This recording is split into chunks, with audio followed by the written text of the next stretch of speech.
Hey guys! From around 1350 all the way to 1600, England had something like 24,000 medieval taverns and alehouses.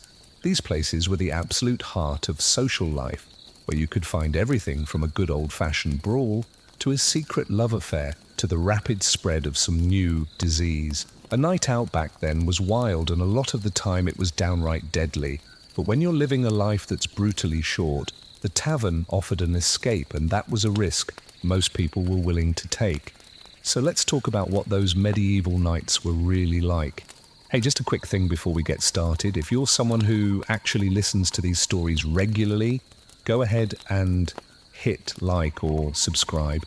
I'm always curious where everyone is, so drop your city and the time in the comments. It's a strange thought knowing some of you might be having breakfast over in London while I'm recording this late at night here in the States. Okay, tonight we're diving into medieval nightlife, but hold on. Are you comfortable? No, I'm serious. Check your setup. Got your pillows, your blankets, the whole 9 yards. You'll want to be settled in for where we're going, trust me on this.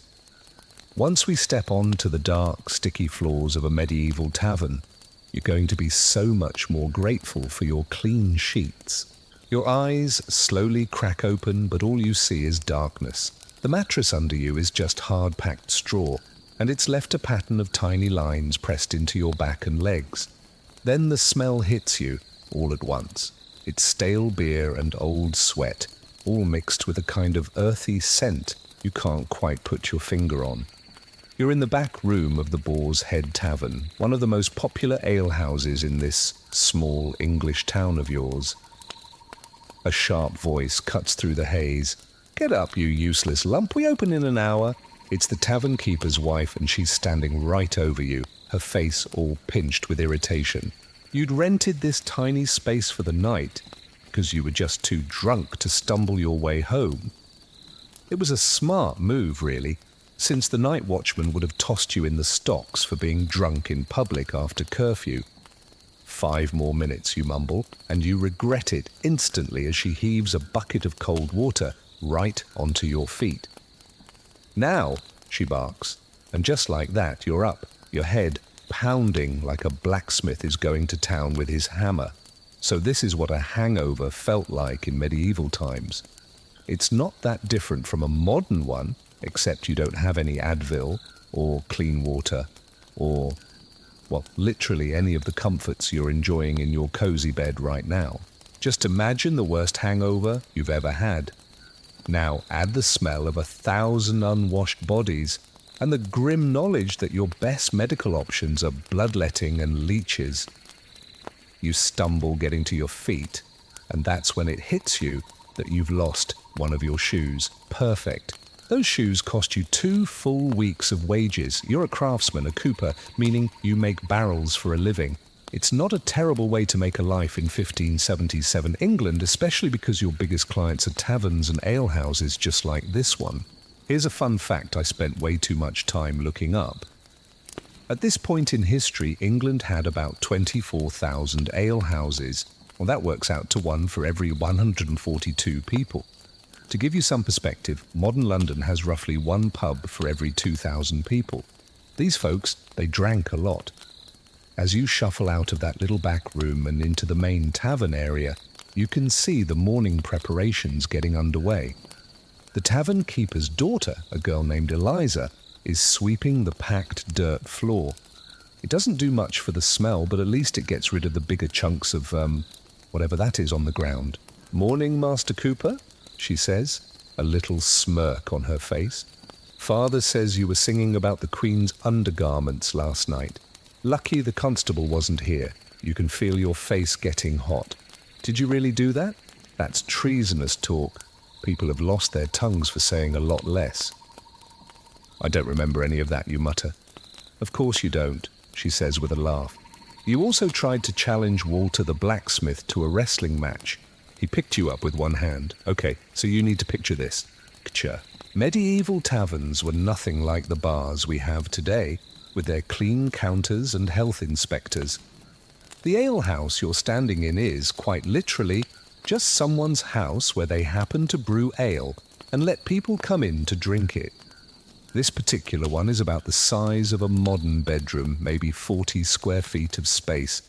When it's full of people at night, you're basically smashed up against everybody else, which probably explains why diseases spread so unbelievably fast back then. Eliza hands you a wooden tankard filled with small beer. It's the weak morning ale that everyone drinks because the water around here will literally kill you. It tastes like liquid bread with just a hint of whatever might have been in this unwashed cup before you got it. But it does seem to help with the headache, so you gulp it all down. Your friend's outside, she tells you. The one with the... She makes a vague gesture toward her own face. Ah, right.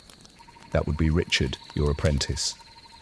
The poor kid has a port wine birthmark that covers half of his face. People either stare at him or they look away as fast as they can. Medieval people were superstitious as all hell, and anything that made you different also made you a target. Richard's lucky, though. If he'd been born a century earlier, they might have drowned him at birth, thinking he was touched by the devil or something. Oh, but it gets better. And by better, I mean it gets so much worse. You stumble out the door into the weak morning light. The narrow street is already humming with people. A woman emptying her chamber pot out of a second-story window nearly hits you with its contents. She's supposed to shout "Gardyloo" as a warning, but most people just don't bother. You manage to dodge it just in time. The streets are basically open sewers with a thin layer of straw thrown on top to soak up. Well, to soak up everything. Master, there you are. Richard comes hurrying over. He's holding your lost shoe. You left this at the Prancing Pony. The barmaid says you owe her 6 pence for a broken chair. You let out a groan. Another chair? That makes 3 this month. It's not like your bed at home, where you can just, lie down without breaking a single thing. Did I do anything else stupid? You ask, already dreading what he's going to say. Richard looks a little uncomfortable. Well, you might have told everyone that you once made a barrel for the king himself, and that it was the finest barrel in all of Christendom. You just close your eyes, and William the tax collector was there, he adds. Said he'd be stopping by your shop today to reassess your property value, seeing as you're doing such fine royal work these days. This is just your life in medieval England. One drunken boast, and suddenly your taxes are going up. And it's not like you can just pack up and move to another town. Travel is dangerous, it's expensive, and most places require you to have a sponsor or join a guild before they'll even let you work there. Speaking of dangerous, you need to get over to your workshop before that tax collector shows up. Maybe you can bribe him with that small cask of French wine you've been hiding. Medieval corruption is so common, it's basically just the way business gets done. As you and Richard start walking, you pass by the town pillory. There's a man locked in it, his head and his hands stuck through the holes in the wooden board. His crime is written on a piece of paper tacked up above his head. Drunkenness and lewdness. You can bet he's dealing with a lot more than just a hangover this morning. That's John, the miller's son, Richard whispers. Got caught with the baker's wife in the baker's bed. While the baker was where? You ask. At the tavern, Richard replies. You both share a laugh, though not too loudly. The man in the stocks looks absolutely miserable as people start throwing rotten vegetables at him. This is what passed for entertainment in medieval times. Public humiliation was basically their version of Netflix. "Throw a good one for me, Margaret," a passing woman calls out to another who's taking aim with what looks to be a very soft turnip. "Oh, I will, Bess. He tried the same thing with my daughter last Easter." The women just cackle as the turnip makes a satisfying splat right against John's forehead. Your head is still pounding as you keep walking down the street toward your workshop. The town is fully waking up now. Shopkeepers are setting up their stalls for the day, apprentices are running errands, and the church bell is ringing for morning mass. You should go. Everyone is supposed to go every day. But like a lot of people, you mostly just show up on Sundays and holy days. The church has its hands in almost everything in medieval society, but people have always found ways to get around the rules. Master, look. Richard nudges you and points to a man stumbling out of another tavern, the Crusty Loaf. It's a place known for its cheap wine and even cheaper company. The man is obviously still drunk from the night before, his fine clothes all rumpled and stained. That's Lord Pembroke's son. You pull Richard away quickly. Don't stare, you hiss. That's how you get yourself a beating. Class division's a serious business. That young nobleman might be a drunken mess, but he could still have you flogged just for looking at him the wrong way. But he's wearing different clothes than he was yesterday, Richard insists, and his purse is missing. Ah, now that is interesting. Even the noblemen aren't safe from tavern thieves and cut purses. The knight has a way of making everyone equal and vulnerable. You finally get to your workshop, a small building that's attached to your even smaller home. Your wife, Agnes, is already up and has a fire going. She takes one long look at you and just shakes her head again. Husband, what was it this time? The ale at the Boar's Head or the wine at the Pony? Both, you admit, collapsing onto a nearby bench. And possibly something in a very small cup that tasted like fire. You're lucky, she says, but there's no humour at all in her voice. Martin the Chandler never came home last night. His wife just came by asking if I'd seen him. A chill runs right through you, despite the warmth of the morning. People disappear in the night sometimes, robbed, murdered, or maybe they just fell into the river while they were drunk. Life is fragile here. Death is always around the corner. I'm sure he'll turn up, you say, but both of you know it might not be good news when he does. Agnes hands you a piece of brown bread and a small cup of ale. Breakfast of champions, well, breakfast of everyone, really. Unless you're rich, this is pretty much what you eat every single morning. The widow Simmons came by, Agnes says casually. A little too casually. Says her son wants to be an apprentice. You let out a groan. The widow Simmons has been trying to get her boy into a trade ever since her husband died. She's also been trying to get into your bed for just as long. Agnes, I already have Richard. I can barely afford to feed one apprentice. She's offering 10 shillings, Agnes says, raising an eyebrow, and she'll provide his food for the first year. That is actually a very good offer. 10 shillings is about what you earn in a month. Is this about the money, or is it about keeping the widow away from your husband? Richard pipes up. Then he immediately looks like he wishes he hadn't spoken when Agnes glares at him. The boy needs a trade, she says firmly, and we need the money, especially if your master keeps drinking it all away. You wince. She's not wrong about that. Medieval household finances are precarious, to say the least. One bad season, one robbery, one fire, and your whole family could end up begging in the streets. I'll think about it, you mutter, finishing off your bread.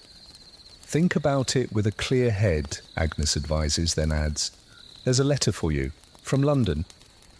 Now that's unusual. Letters are expensive and rare. Most people go their entire lives without ever sending or receiving one. You frown, suddenly feeling nervous. The only person you know in London is your brother, who works for a wine merchant. Agnes hands you the folded paper, sealed with a blob of wax. You break it open carefully, and Richard leans in, completely unashamed, to get a look. Privacy isn't really a concept in medieval times. Your home is just one room where everyone sleeps, eats, and lives all together. Can you read it? Agnes asks. Like most women, and most men for that matter, she never had the chance to learn how to read. You squint at the careful script. Your own literacy is basic at best. You learned from the parish priest in exchange for some barrels to store the church's communion wine. It's from Geoffrey, you say, meaning your brother. He says, you trace the words slowly. The wine merchant is expanding. He needs more barrels, good ones, for the fancy wine. He wants to know if I can make 30 by Michaelmas. Agnes's eyes go wide. 30? That's a lot of money. That's enough to maybe buy a bigger workshop, maybe even take on another apprentice properly, maybe even afford better wine so you don't feel like death warmed over every single morning. I told you, Richard says, triumphantly. I told you that Noble liked your work. He must have told the London merchants. A hungover fog in your mind starts to clear a little bit. A few months ago you had in fact made several barrels for a nobleman who was passing through. He'd paid you well and promised to recommend you, but people promise a lot of things after they've had a few cups of wine. We need to celebrate, Richard exclaims. No, you and Agnes say at the exact same time. But this is good fortune. We should give thanks at church, he amends quickly. Agnes nods, approving. Yes, we should. And then your master needs to stay away from the taverns for a few nights if he's going to make 30 barrels by Michaelmas. The church bells ring out again, signalling that the morning is moving on. You need to get to work, hangover or not. But as you start to gather your tools, you can't help but think about tonight, when the taverns will fill up again with people looking for a brief escape from their hard lives. The ale will be flowing, the stories will get taller, and the songs will get bawdier. There will be fights and friendships, deals made and deceptions spun. Someone might die, someone might fall in love, someone might just change their entire fortune with a chance meeting. And then tomorrow morning, it will all just start over again. The cycle of medieval life, where the tavern stands as a refuge, a danger, and the very beating heart of the community. You look up at the watery sun as it breaks through the clouds. There's work that needs to be done, a tax collector who needs to be bribed, and 30 barrels that need to be planned. But tonight, the taverns will be calling again, just like they always do. And somewhere across town in the back room of the Boar's Head, a young nobleman is just waking up to find that his fine clothes and his purse are gone, replaced with someone else's shabby tunic, and a whole world of trouble waiting for him right outside the door. Medieval nights out, my friends. They were wild, they were dangerous, and for most people, they were the only entertainment they would ever know. By midday, your hangover has mostly faded. The pounding in your head is now just a dull throb, thanks to Agnes's herbal tea, a bitter mix that tastes a lot like dirt, but somehow it actually works. Your workshop smells of fresh-cut oak and wood shavings, which is a pleasant change from the stench of stale beer you woke up in. You've been working on the first barrel for the London order when a shadow falls across your doorway. It's William the tax collector, right on schedule. His thin frame and his pinched face always remind you of a weasel. Master Cooper, he says, with a smile that doesn't quite reach his eyes. I hear business is booming. Royal Barrels, is it now? Richard, who's been sanding a piece of wood nearby, suddenly becomes very interested in a knot on the floor. Just a drunken boast, you admit, though I do have a large order from London. William's eyebrows shoot up. London, you say? Well, that certainly sounds like a man whose taxes might need to be reassessed. This is how it always goes. Success just makes you a target. In medieval society, you have to hide your wealth carefully, or someone will take it, either legally through taxes or illegally through theft. Perhaps we could discuss it over a drink, you suggest, nodding toward the small cask of French wine you've already set aside. Bribery isn't just common, it's practically expected. William's eyes light up. A reasonable man. I've always said you were a reasonable man. An hour later, William leaves with a small flask of wine tucked away in his coat and a promise to forget all about your supposed royal connections. You've lost some good wine, but you've saved yourself from a hefty tax hike. In medieval economics, that's a fair trade. Is he gone? Agnes asks, poking her head in from your adjoining home. Yes, and he won't be back until quarter day, you confirm. She steps fully into the workshop, carrying a basket. Good. I'm on my way to the market. Do you need anything? Some willow bark if the herb woman is there, you say, touching your temple. And maybe see if anyone's heard anything about Martin the Chandler.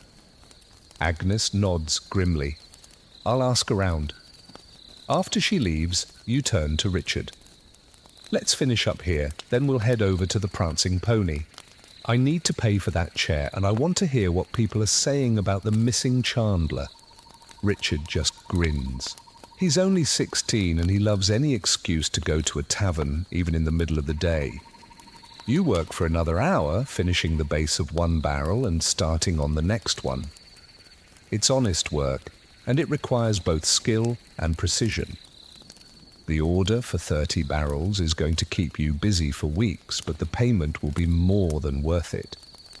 Maybe you'll even be able to afford a real doctor if someone gets sick, instead of having to rely on the local wise woman and her questionable cures. Master, look! Richard suddenly calls from the doorway where he's been sweeping. It's him. The nobleman from this morning. You rush over, your curiosity getting the better of your usual caution. And sure enough, the young man you saw stumbling out of the crusty loaf is now walking purposefully down the street. He's still wearing those shabby clothes from this morning, but he's carrying himself differently now. His shoulders are back, his chin is up. It's the walk of someone who is used to being respected. He's coming this way, Richard whispers. Back to work, you hiss, pushing him toward the barrels. And don't stare. The nobleman pauses right outside your workshop, then steps inside without so much as an invitation. That's privilege for you. No one would dare try to stop him. Are you the cooper? He asks, his accent marking him as educated, probably trained at a university. You give a slight bow. I am, my lord. I am not my lord, he corrects, looking annoyed. I am Master James Harrington, son of Lord Pembroke. You bow again, deeper this time. My apologies, Master Harrington. How can I serve you? He looks around your workshop, taking in the barrels in their various stages of completion. I find myself in a rather unusual situation. I require discreet assistance. Oh boy, this could be very good for business, or it could be very, very bad for your health. The problems of nobles have a way of becoming everyone else's problems, usually with consequences that get more dire the further down the social ladder you go. I was robbed last night, he says bluntly. My clothes, my purse, even my signet ring. I woke up dressed like this. He gestures to his plain clothing with disgust. That's terrible, sir, you say, carefully. Have you told the constable? James just laughs, a bitter sound. And admit I was drunk in a common tavern. My father would disown me. No, I need to handle this quietly. You glance over at Richard, who's pretending to work while very obviously eavesdropping. How can a humble cooper help, sir? I need to find out who did this before nightfall, James says. The tavern keeper claims he doesn't know anything, but someone there must have seen something. I thought perhaps a local man might have better luck asking questions than a nobleman's son would. The translation is clear. He needs someone expendable to do his dirty work for him. What's in it for me, you ask, then quickly add, Sir! James narrows his eyes, not used to being questioned like this. 5 shillings now, and 5 more when you find my belongings. 10 shillings. That's the exact amount the widow Simmons offered for her son's apprenticeship. Is that a coincidence? Or is fate trying to give you a little nudge? Deal, you say, holding out your hand before you remember your place. Nobles don't shake hands with craftsmen. You awkwardly lower it. James doesn't seem to notice your mistake. He's already pulling a small pouch out of his boot, a clever hiding spot that even the most thorough thief might have missed. Start at the crusty loaf, he instructs, handing you the 5 shillings. I was there for most of the evening.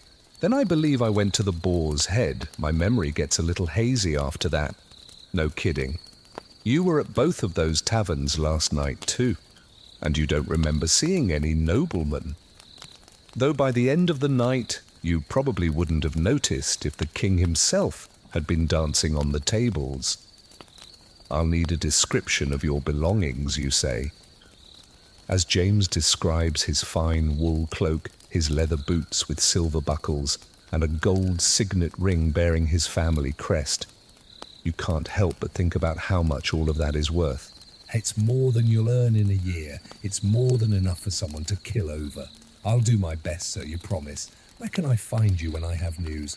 I'm staying at St. Catherine's Monastery until this is all resolved, he says. Just ask for the guest quarters. A smart move. Monasteries offer comfortable lodging for the wealthy, and no one is going to question a nobleman's son who's seeking a little spiritual guidance for a day or two.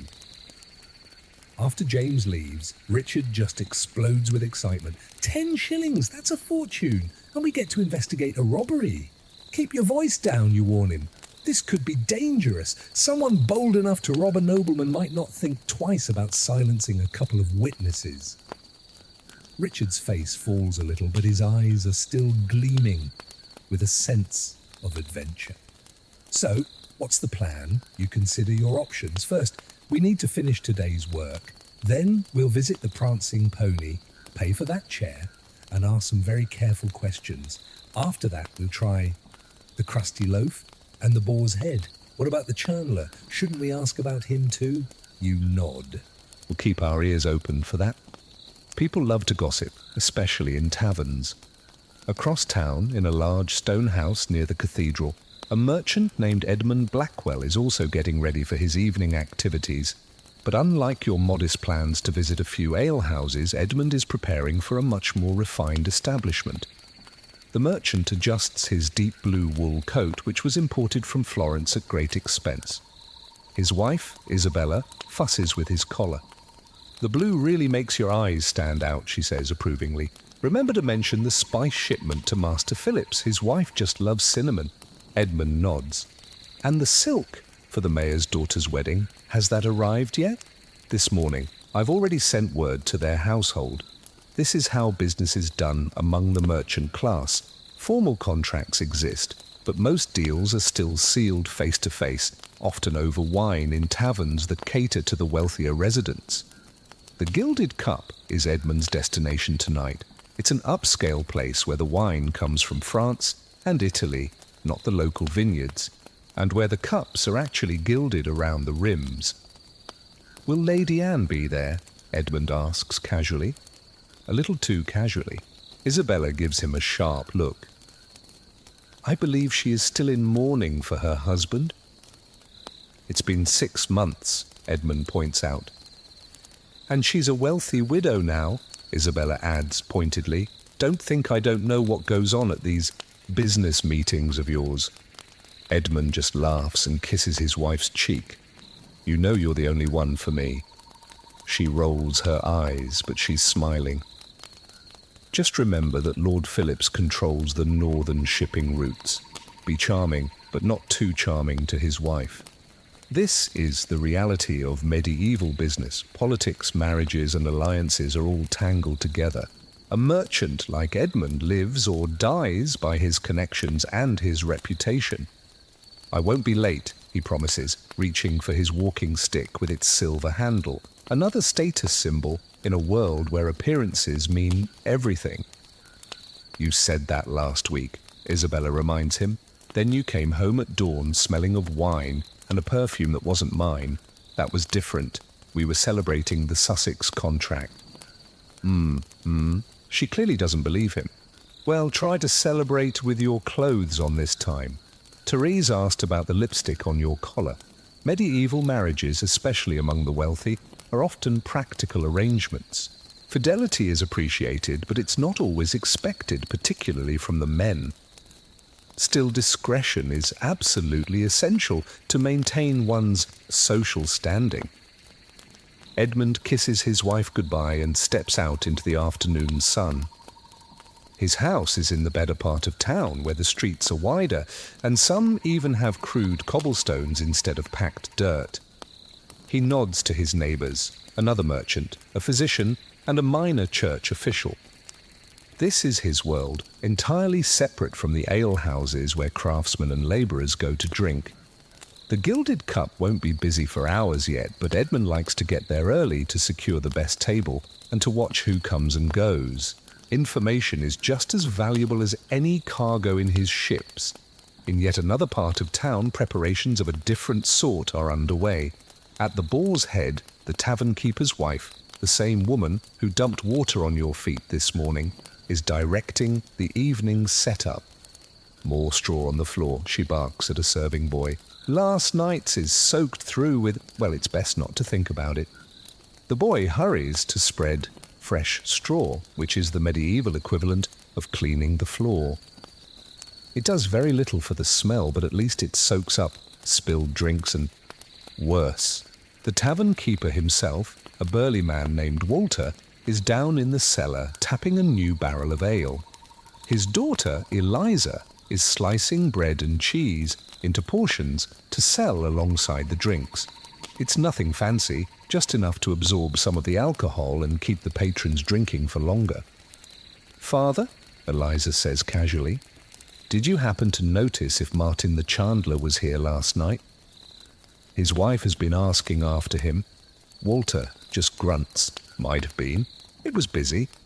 Ask Tom. He was serving most of the night." Tom, a lanky young man who works as a server, looks up from where he's arranging tankards. "The Chandler?" "Yeah, he was here. Got into an argument with a stranger, big fellow with a scar on his cheek. Never seen him before." "What were they fighting about?" Eliza asks. Tom shrugs. "Couldn't hear. But they both left together around curfew. I thought it was odd, them settling their differences so quickly." Walter and his wife exchange a look. People who disappear after tavern arguments often turn up in ditches or in the river. It's best not to know too much. "If anyone asks," Walter says firmly, "Martin left alone. We don't need that kind of trouble here. This is the dark side of medieval nightlife. Violence is common, justice is rare, and minding your own business is often the wisest thing you can do." The tavern keeper's wife changes the subject. "Did you water down the ale like I told you?" "Just the first few rounds," Walter confirms. "Once they're drunk, they can't tell the difference anyway." "And the wine?" she presses. "I got some of the cheap stuff to serve if anyone asks to check the cask first. Keep the decent wine hidden for those who don't know any better." These are the tricks of the trade. Medieval consumer protection doesn't exist, and taverns can get away with all sorts of deception as long as they don't cross the wrong people. What about him? Tom nods toward the back room, your former sleeping spot. "The Cooper?" Walter's wife scoffs. "He's harmless, drinks too much and sings badly. He'll probably be back tonight with that apprentice of his mooning over Eliza." Eliza blushes. "Richard doesn't moon over me, Mother. Of course he does. The boy's got eyes, doesn't he? Taverns aren't just places to drink.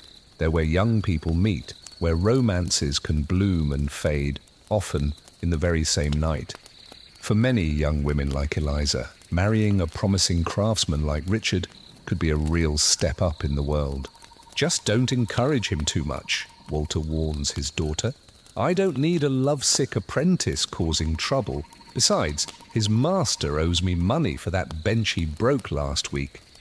As the afternoon wears on, the lowest ranks of society are also preparing for their evening entertainment, though with far fewer options. In the fields outside of town, farm labourers are finishing up their day's work. "Drink tonight?" one asks another as they stack hay.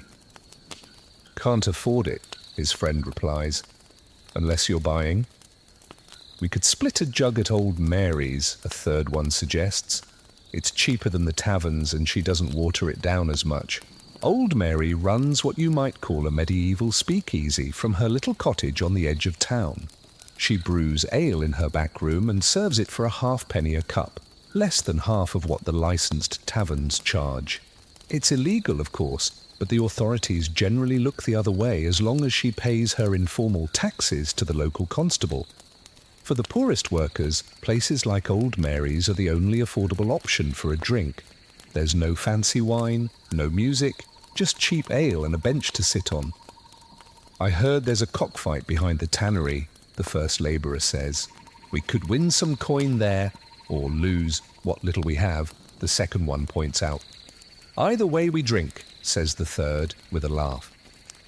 Life is hard for these men. They do back-breaking labour from dawn until dusk, eat poor food, and live in even poorer housing. A cup of ale and the companionship of friends is often the only pleasure they can afford. Is it any wonder they seize it whenever they get the chance? Back at your workshop, you finish up the day's work on the barrels. The sun is starting to get lower in the sky, and your thoughts are turning to your evening plans. Ready? You ask Richard, who's been fidgeting impatiently for the last hour. Born ready, he replies with a grin. You roll your eyes at his enthusiasm. Remember, we're looking for information, not for trouble. Keep your voice down, keep your ears open, and don't drink more than 1 cup. Yes, master, he says, trying to look serious and failing miserably. You lock up the workshop with a simple wooden bar across the door, not that it would stop a determined thief, and head toward the prancing pony to settle your debt for that broken chair. As you walk, you notice how the town is changing as day shifts toward evening. Shops are closing, their shutters coming down over the windows. The market square is emptying of its legitimate vendors and attracting a different sort of crowd, people who prefer to do their business in the shadows. The church bells ring for evening prayers.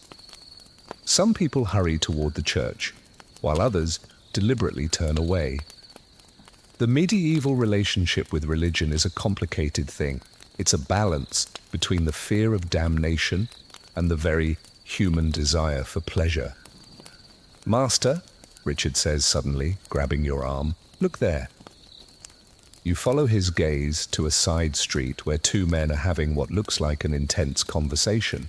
One of them is tall with a distinctive scar on his cheek. The other has his back to you, but there's something about his clothes that seems familiar. That's the man Tom mentioned, Richard whispers. The one who left with Martin the Chandler. Your skin prickles with a sense of unease. The scarred man certainly looks like he's capable of violence. But the second man, is that a fine cloak he's wearing? The kind a nobleman might own? Before you can get a better look, they turn down another street and disappear from view. Should we follow them? Richard asks eagerly. You consider it for a moment. On the one hand, you're curious about both the missing Chandler and the nobleman's stolen belongings. On the other hand, getting involved in other people's dangerous business is a good way to end up missing yourself. No, you decide reluctantly. We stick to the plan, the pony first, then the crusty loaf. Richard looks disappointed, but he doesn't argue.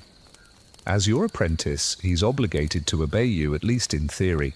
The prancing pony comes into view up ahead. Unlike this morning, when it was quiet and nearly empty, the tavern is now showing signs of life. Well, look what the cat dragged in, calls the barmaid. A plump, red-faced woman named Mary, who's been serving drinks here since before you were born. Come to pay for my chair, have you? You nod sheepishly and make your way to the bar, which is really just a plank of wood laid across 2 barrels. Richard follows close behind you, his eyes wide, as he takes in the tavern's early evening crowd.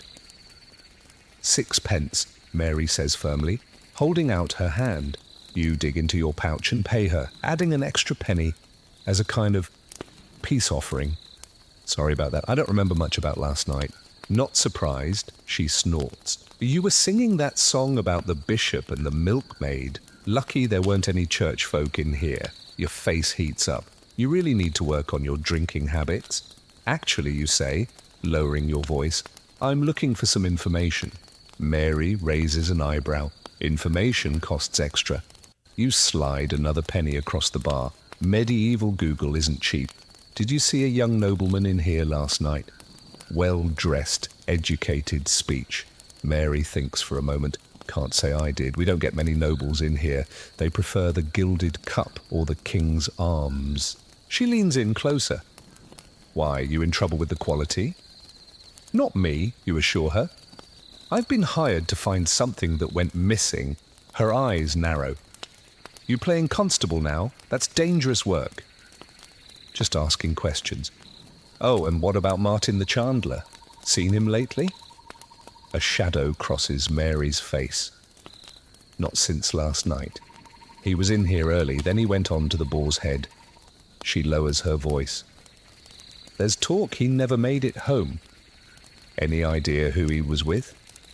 Mary glances around and leans in even closer. A stranger. Big fellow with a scar. Bad business if you ask me.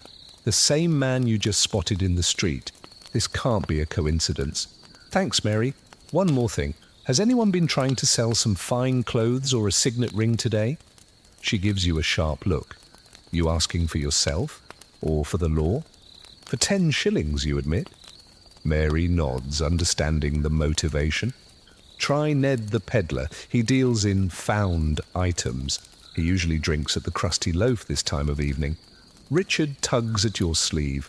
Master, look who just came in. You turned to see William the tax collector entering the tavern. Didn't you just bribe him this morning? What's he doing here? Evening, William, you call out, figuring it's better to acknowledge him than to pretend you haven't seen him. A drink?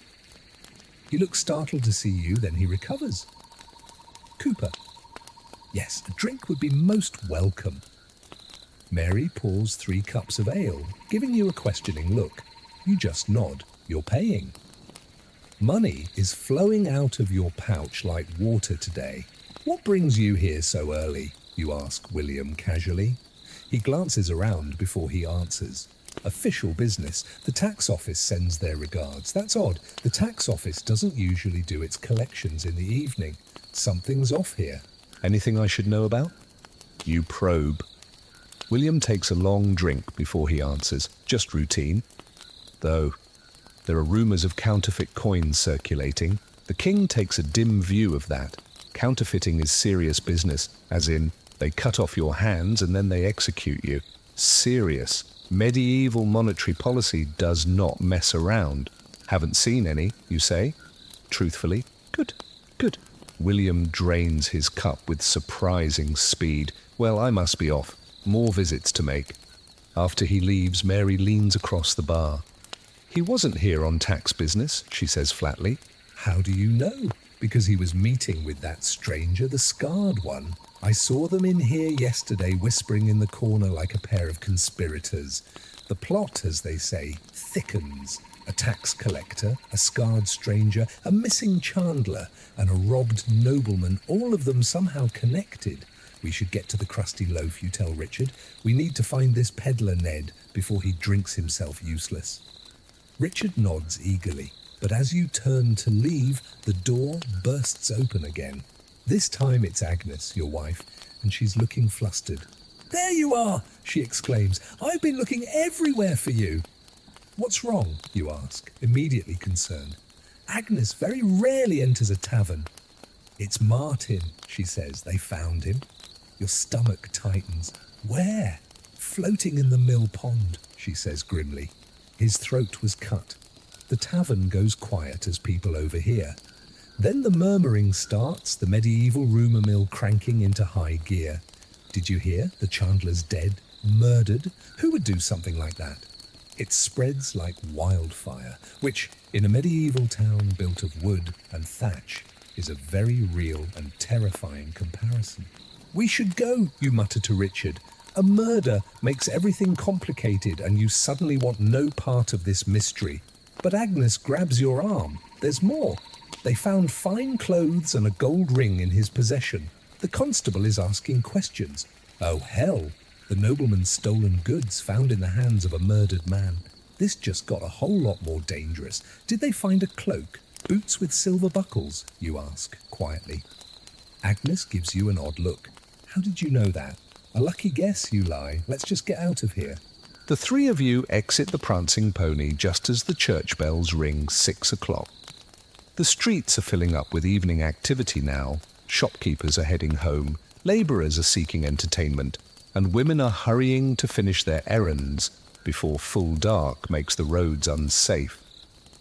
Why are you asking about Martin and fancy clothes? Agnes demands, once you're outside. You quickly explain about the nobleman's commission. Richard, bless his heart, adds some unnecessary dramatic flourishes about solving the crime and bringing justice. Agnes is not impressed. So you're sticking your nose into a murder investigation for 10 shillings? Have you lost your mind? Put that way, it does sound rather stupid. I just need to tell Master Harrington what happened to his belongings, you argue. Then I'm done with it. And collect your other 5 shillings, Agnes adds dryly. Well, yes, that too, she sighs, the deep sigh of a medieval wife who has seen her husband make questionable decisions before. Fine, but you're taking me with you. Someone needs to keep you out of trouble. Richard beams, like a proper investigation team. Agnes and you both ignore this. We should go to St. Catherine's Monastery, you decide. We need to tell Master Harrington what's happened before he hears it from someone else. And before the constable starts wondering why the stolen goods were found on Martin, Agnes points out, sensibly. She's right. In medieval justice, being connected to a crime, even tangentially, can be dangerous. It's best to establish your legitimate involvement early on. The monastery sits on a hill that overlooks the town, its stone walls glowing golden in the evening sun.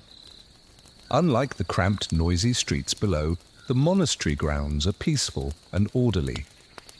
Monks in brown robes move quietly between the buildings, while a few wealthy visitors stroll through the gardens. You approach the gatehouse, suddenly aware of your working clothes and the wood shavings still clinging to your hair. The monk at the gate regards you with suspicion. We're here to see Master James Harrington, you explain. He's expecting us. The monk looks skeptical, but another figure appears behind him. It's a young novice with bright eyes. I know Master Harrington, the novice says. I'll take them. As you follow him across the courtyard, Agnes whispers, How does a monastery novice know a nobleman's son? You just shrug. The church connects all levels of society in strange ways. The guest quarters are in a separate building, far more luxurious than the monks' Spartan cells. The novice leads you to a door, knocks softly, and announces, Visitors for Master Harrington. The door opens to reveal James, still in his borrowed commoner's clothes, but looking considerably more composed than he did this morning. The cooper, he says, sounding surprised. I wasn't expecting you so soon. There have been developments, you say, carefully, aware of the novice who is hovering nearby. Might we speak privately? James dismisses the novice and ushers you into his chamber. It's a simple room by noble standards, but it's far nicer than your own home. There's a real bed with linen sheets, a writing desk, and a window with actual glass instead of oiled paper. Who are these people? James asks, gesturing to Agnes and Richard. My wife and my apprentice, you explain. They're trustworthy. James doesn't look convinced, but he motions for you to continue. Your belongings have been found, you tell him. But there's a complication. As you explain about Martin the Chandler's death and the discovery of the stolen items, James's face grows increasingly pale. Murder? He whispers. And they found my ring on him. And your clothes? Agnes adds. The constable has them now. James paces the small room. This is a disaster. I need those items back, especially the ring. It bears my family crest. If word gets back to my father that I lost it in a common tavern, there's more, you say. The man was seen arguing with a stranger last night. A tall man with a scar on his cheek. And this same stranger has been meeting with William the tax collector. What does a tax collector have to do with any of this? James demands. You just shrug. I don't know, but it seems like more than a coincidence. James stops his pacing. I need that ring back. Tonight. Without my family finding out. The constable has it now, Agnes points out. You'll have to explain why it was in a dead man's possession. I can say it was stolen, James argues. That's true enough. And what were you doing in a common tavern where you might be robbed, you counter? James flushes. That's none of the constable's business. Agnes steps forward. Forgive my boldness, sir, but perhaps honesty would serve you best here. A man is dead. If you were the last person to see him alive... I wasn't, James snaps. I never even met this Chandler. I was drinking, yes, but I don't remember anything. After the crusty loaf, I woke up in the Boar's Head, missing my belongings. You exchange a glance with Agnes. Claiming a blackout from drinking might save James's pride, but it doesn't help solve the mystery. Maybe we should retrace your steps, Richard suggests. We could go to the crusty loaf, see if anyone there remembers who you were with. It's actually a sensible suggestion. You nod approvingly at your apprentice. I can hardly walk into a common tavern now, James protests. Not with a murdered man found with my ring. You're already dressed for it, Agnes points out, gesturing to his borrowed clothes. James looks down at himself and grimaces. I suppose I am. We'll go with you, you offer. There's safety in numbers. What you don't say is that you're still hoping to earn those remaining 5 shillings. A murder complicates things, but it doesn't change the fact that you found his belongings, technically completing the job. Very well, James agrees reluctantly, but we must be discreet. The crusty loaf is significantly less reputable than the Prancing Pony. It's located near the tanneries, which explains the perpetual smell, and it caters to a rougher crowd, labourers, dock workers, and those who prefer not to answer questions about their occupations. The 4 of you pause outside its low doorway. Music and loud voices are spilling out into the street, along with the yellow glow of tallow candles, the cheap, smelly kind made from animal fat instead of beeswax. Charming, James mutters. Stay close, you advise, and let me do the talking. Inside, the crusty loaf is already packed, despite the relatively early hour. The ceiling is low and blackened with years of smoke, and the floor is just bare earth, covered with rushes that look like they haven't been changed in months. The smell is challenging. How do people breathe in here? James whispers, pressing a handkerchief to his nose. Through their mouths, you reply. Come on. You push your way toward the bar, keeping Agnes and the others close behind you. The tavern keeper, a huge man with massive arms and a missing ear, regards you with suspicion. What'll it be? He grunts. 4 ales, you say, putting 5 shillings on the bar. The extra one is for information. The tavern keeper's eyes narrow. Depends on what you're buying. You slide another coin across. I'm looking for Ned the peddler. The tavern keeper jerks his head toward a back corner. Over there. He's been waiting for someone all evening. You collect your drinks, served in chipped earthenware mugs that look like they've never been washed, and make your way to the indicated corner. Ned the peddler is a skinny, rat-faced man with darting eyes and fingers that never stop moving. He looks up as you approach, suspicious, until he recognizes you. Cooper, he acknowledges. Don't usually see you in here. Special occasion, you say, sitting down across from him. Your companions crowd onto the bench beside you. Ned's eyes flick over them, lingering curiously on James. Despite the common clothes, James's posture and clean fingernails mark him as someone who doesn't belong here. Mary at the Pony said you might have come across some interesting items recently, you say, casually, sliding another coin toward him. Ned pockets it smoothly. Maybe. What sort of items? Fine clothes, a signet ring, a gentleman's boots? Ned's face gives nothing away but his fingers twitch. Popular items these days. Funny you should ask. Someone else was asking about them earlier. Big fellow, scar on his cheek. You feel James stiffen beside you. What did you tell him? You ask. Ned just shrugs. The same thing I'll tell you. I don't have those items, never did. But you know who did, don't you? Agnes presses. Ned's eyes narrow at her intrusion into men's business, but he answers. Well, who did? New past tense, considering he's currently decorating the mill pond. Martin the Chandler, you say, flatly. Ned nods. He got them from a girl who works at the Boar's Head, Eliza, the keeper's daughter. She found our fancy friend here, he nods at James, passed out in the back room, and she helped herself to his things. James half rises in indignation, but you pull him back down. So Martin bought the stolen goods from Eliza, you clarify, for a good price too. He was planning to sell them out of town on the next market day. Ned takes a swig of his ale.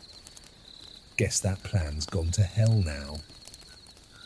Did Martin know who the items belonged to?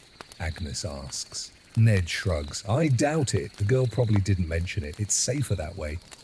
And the scarred man, you press. What's his interest in all this? No idea, but he seemed mighty keen on it. Offered real silver for information.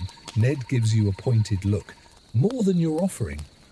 You're about to respond when a commotion at the door draws everyone's attention.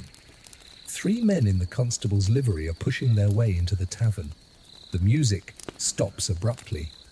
We're looking for information about Martin the Chandler, the lead constable announces. Anyone who was with him last night, step forward now.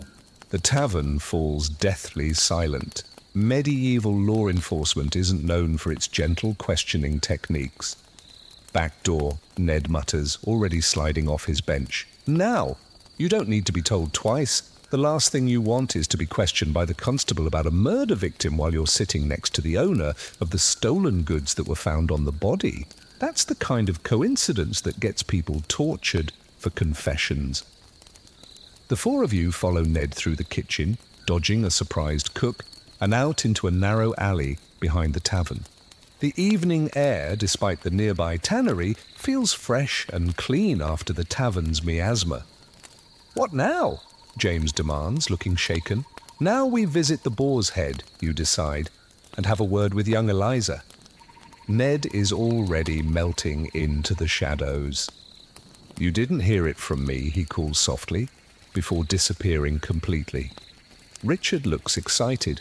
This is better than a mystery play. A real murder, stolen goods, constables. Agnes cuffs him gently on the ear. This isn't entertainment, boy. A man is dead, and I'm still missing my ring, James adds grimly. Let's go find this thieving girl. As you make your way through the darkening streets toward the Boar's Head, you can't help but wonder how a simple commission turned into such a tangled mess.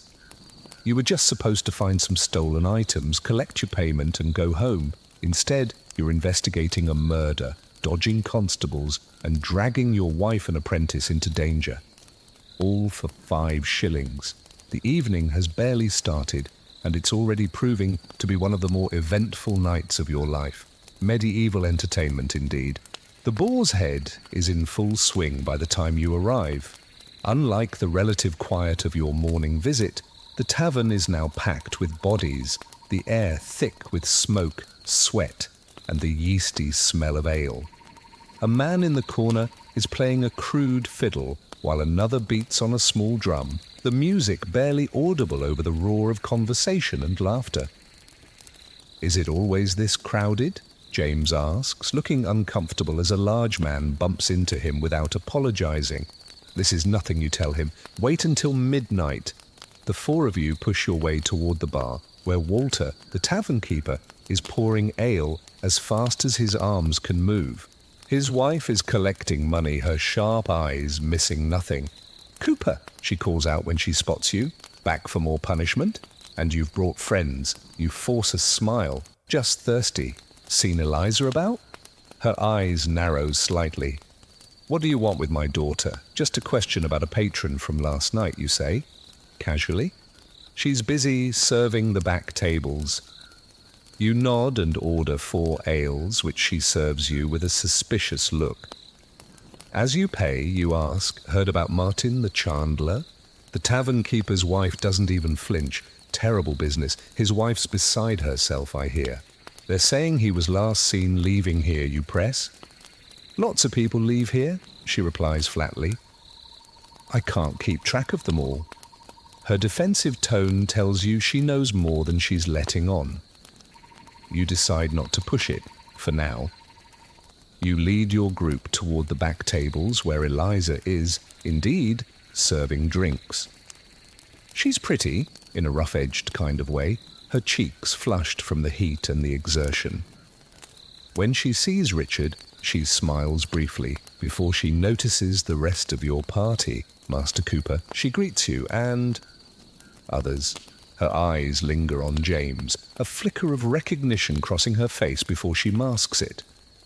Got a moment? You ask. I'm working, she says, hefting a tray of empty mugs. It's about the gentleman who slept in your back room last night, Agnes says bluntly. The one who lost his belongings. Eliza's face goes carefully blank. A lot of drunks sleep it off back there. I can't remember all of them. This one would stand out, James says quietly. He wasn't your usual patron. Eliza's eyes dart between your faces as she calculates her options. Medieval women, especially working-class ones like her, learn early on how to judge which situations might turn dangerous. Let me drop these off, she says finally, nodding to her tray. Meet me by the back door in 5 minutes. Not all at once, though. I don't want to draw attention. Smart girl. You nod and watch her disappear into the crowd. I'll go first, Agnes decides. She might be more forthcoming with another woman. As Agnes slips away toward the back, you, James, and Richard find an empty corner to wait. The tavern is growing louder as more patrons arrive. You recognize some of the faces. The blacksmith, a couple of weavers, the miller's sons, working men mostly, with a few women mixed in. This is how the common folk live? James asks, looking around with undisguised curiosity. It's so crowded. Not everyone has a monastery guest chamber, you remind him dryly. He has the grace to look a little embarrassed. I didn't mean... It's just... different. Richard, who's been watching the room, suddenly stiffens. Master, look, by the door. You follow his gaze to see William the tax collector entering the tavern again. And right beside him, looking dangerous in the flickering candlelight, is the scarred man. We should get to the back door, you mutter. Now! You lead James and Richard through the crush of bodies, narrowly avoiding a barmaid who's carrying a pitcher of ale. The back of the tavern is marginally quieter, with a narrow corridor that leads to the kitchen and the storerooms. Agnes is already there with Eliza, their heads close together in conversation. They both look up as you approach. She's agreed to talk, Agnes informs you. But not here, Eliza says, nodding. My break is in 10 minutes. Meet me at the old chapel ruins behind the tannery. Is that safe? James asks. Eliza gives him a long look. It's safer than talking in here with him watching. She nods discreetly toward the main room, where the scarred man is now visibly scanning the crowd. Who is he? You ask. I don't know his name, but he's been asking questions about your noble friend here. She looks directly at James. And about your missing ring. James starts to speak. How did you... I've served drinks to lords before, she cuts him off. Your accent, your hands, the way you stand. You might as well have nobleman painted on your forehead. You have to admire her perception. Despite James's commoner disguise, Eliza spotted him immediately for what he was. 10 minutes, she repeats. Now go before you're seen talking to me. You lead your group back through the crowded main room, careful to avoid William and the scarred man. Outside, the night air is cool after the tavern's stifling heat. Stars are starting to emerge in the darkening sky, and the last of the church bells are ringing for the day. The old chapel ruins, Agnes muses, not the most reassuring meeting place. especially in the dark, Richard adds with a slight tremor in his voice. His earlier excitement about the investigation seems to be fading as the reality of nighttime dangers sets in. We need that information, James insists, and I want to know exactly what happened to my belongings. And maybe learn who killed Martin, you add grimly. The four of you make your way through the darkening streets toward the old chapel ruins. It was once a small shrine just outside the town walls, but it was abandoned after a fire decades ago. Now it's just a shell of stone walls completely overtaken by ivy. It's a place where lovers sometimes meet, and where children dare each other to enter at night. Stay close, you warn as you approach the ruins, and Richard, keep your voice down. The ruins loom before you, their jagged walls creating strange shadows in the moonlight. You hesitate at what was once the doorway, suddenly aware of how perfect this setting would be for an ambush. Hello, you call out softly. Over here. Eliza's voice comes from inside. You enter cautiously, with Agnes and Richard close behind you, and James bringing up the rear. Your eyes adjust, and you see Eliza sitting on a fallen stone. A small lantern beside her casts just enough light to see by. Were you followed? She asks immediately. I don't think so, you reply, though you can't be certain. Good. She looks at James directly. You were robbed. I know, because I'm the one who did it. James surges forward. You little... Agnes grabs his arm. Let her talk. Eliza doesn't even flinch. You passed out in our back room, dead drunk. You had a purse full of silver and fine clothes that would fetch a good price. So you just... took them? James demands. She just shrugs. You're a noble. You can get more. People like me can't. It's a harsh reality of medieval economics, the vast gap in wealth between the classes, and the desperation it breeds. What happened to my things after you took them? James asks, visibly struggling to control his temper. I sold the clothes and the boots to Martin the chandler. He was going to take them to the market in the next town. Eliza hesitates. But I kept the ring. I thought it might be worth more to the right buyer. Where is it now? James presses. It's hidden. After I heard about Martin, I got scared. That ring has a family crest on it. It's too recognizable. You lean forward. What happened to Martin, Eliza? She shakes her head. I don't know for certain. But he left with that scarred man last night. The one who's been asking questions. And you think the scarred man killed him? Agnes asks. It makes sense, doesn't it? Martin had stolen goods. Maybe the scarred man wanted them for himself. James runs a hand through his hair in frustration. But who is this man? And why is he working with the tax collector? None of this makes any sense. Eliza picks at her nails nervously. There's something else. I overheard them talking. William and the scarred man. They mentioned counterfeit coins. Your blood goes cold. That matches what William told you earlier about counterfeit currency circulating. What exactly did they say? You press. Something about moving the operation. And that the chandler knows too much. This was yesterday afternoon. The pieces of the puzzle start to click together in your mind. So, Martin somehow discovered a counterfeiting operation involving William and this scarred stranger. They killed him to keep him quiet, and then they discovered that he had your stolen goods. You look at James. They've been looking for the ring specifically.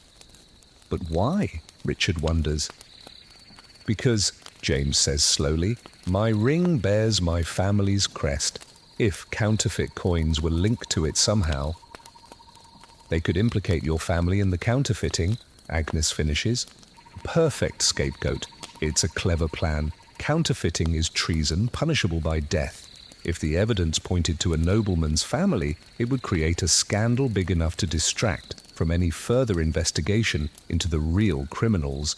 I need that ring, James says urgently to Eliza. Now! She hesitates. It's not here. It's hidden in a twig snaps just outside the ruins. Everyone freezes. "Someone's coming," Richard whispers. Eliza quickly douses her lantern. "This way," she mouths, gesturing toward a low gap in the wall that might have once been a window. The five of you crouch down, listening as footsteps approach the ruins.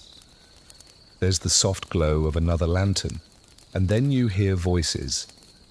It's William the tax collector and the scarred man. "She's not here," the scarred man says, his voice a deep growl. "Your information was wrong." "The tavern boy said she came this way," William protests, his voice higher and nervous. "He said she was meeting someone." "The ring wasn't in the Chandler's possessions," the scarred man continues. "The girl must have it. Without it, the whole plan falls apart." "We still have the dies and the stamps," William argues. "We can make more coins." "And when they trace them back to us?" "No, we need the ring. A noble family taking the blame is our insurance." They move deeper into the ruins, their lantern light sweeping dangerously close to your hiding spot. Eliza tugs on your sleeve, pointing to the window gap. One by one, you slip through it, dropping to the soft ground outside. "Run," Eliza whispers, "once you're all through. Meet me at the north gate in 1 hour." She doesn't wait for a response. She just darts away into the darkness. The rest of you follow her example, fleeing in the opposite direction until you're safely away from the ruins. "Well," Agnes says, when you finally stop running, all of you breathing hard. "At least now we know what's happening. A counterfeiting ring," you gasp, "with William involved. And they killed Martin when he found out," Richard adds. James looks grim. "And they want my ring to frame my family for the crime." "We should go to the constable," Agnes suggests. "With what proof?" you counter. "The word of a tavern girl who admits to stealing from a nobleman? Our overheard snippet of conversation? We need more. We need the ring," James insists. "If we can secure it, then we can go to the authorities." "Eliza said to meet her at the north gate in an hour," Richard reminds you. You nod. That gives us time to think. And to see what's happening at the Gilded Cup. "The Gilded Cup?" Agnes questions. "Why there?" William mentioned dies and stamps, the tools for making counterfeit coins. They must be keeping them somewhere. The Gilded Cup caters to merchants and officials, people who handle large sums of money. It would be the perfect cover for introducing counterfeit coins into circulation. James looks thoughtful. It makes sense, and it's a place where a tax collector wouldn't raise any suspicions. "But we can't just walk in," Agnes points out. "Not dressed like this." She's right. The Gilded Cup is for wealthy patrons. Your working clothes would stand out immediately. "I could go in alone," James suggests. "I may be dressed poorly, but my speech and my manners would get me in the door." "And if William or the scarred man is there?" you ask. James frowns. "That's a good point." "What about the back entrance?" Richard suggests. "The service door. Every tavern has one for deliveries." You clap him on the shoulder. "Good thinking. We could at least get a look inside, see if there's anything suspicious." "This is madness," Agnes mutters, but she doesn't object any further. The Gilded Cup sits in the best part of town, its windows glowing with real glass and bright candlelight. Unlike the rough taverns you've visited so far, this one has an actual sign, a wooden cup covered in gold leaf, and a doorman who's checking patrons before they enter. You circle around to the back, where you find the expected service entrance. Servers and kitchen staff are hurrying in and out, carrying food and drink. The smell wafting from the kitchen makes your mouth water. Real meat, fresh bread, spices you can't afford. "How do we get in?" Richard whispers. You're considering the problem when the door bangs open and a harried-looking kitchen boy emerges carrying a bucket of scraps. "Excuse me," Agnes calls out softly. "We're looking for work. Are there any positions open?" The boy looks at your group suspiciously. You'd have to ask the steward, but he doesn't usually hire on the spot. "What about deliveries?" You try. "We have some wine." You gesture vaguely behind you. "Kitchen's that way," the boy says. Clearly not paid enough to care. Tell them Henry sent you. With that minimal authorization, you slip through the service door and into a busy kitchen. Cooks and servers are rushing around preparing elaborate dishes for the wealthy patrons. No one gives you a second glance. They just assume you belong there. This way, James murmurs, guiding you through the kitchen toward a swinging door that presumably leads to the main tavern area. You pause at the door, peering through. The Gilded Cup is nothing like the taverns you're used to. The floors are clean wood, not packed earth. The tables are polished and set with real linen and silver cups. The candles are beeswax, not tallow, providing a bright, sweet-smelling light. And the patrons, merchants in fine wool, minor nobles, church officials, are all conversing quietly over good wine. "There's William," Richard whispers, pointing discreetly. Sure enough, the tax collector is seated at a corner table with several other men. They're speaking intently with documents spread out before them. From this distance, they could be discussing legitimate tax business, or they could be plotting treason. It's impossible to tell. We need to get closer, you decide. Agnes pulls a serving cloth from a nearby stack and ties it around her waist. "Follow my lead," she whispers, taking an empty tray. You watch in admiration as your wife transforms before your very eyes, straightening her posture and adopting the deferential expression of a professional server. She walks confidently into the main room, her tray held high, the very picture of someone who belongs there. "That's my wife," you tell James and Richard proudly. "She's something else," James agrees, clearly impressed. Agnes makes her way through the tables, collecting empty cups as if it's her job. She works her way gradually toward William's table, eventually stopping right beside it to gather some dishes. You watch tensely, ready to intervene if she's questioned, but Agnes plays her part perfectly.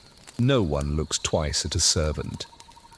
After what feels like an eternity, she returns to the kitchen, her face tight with suppressed excitement.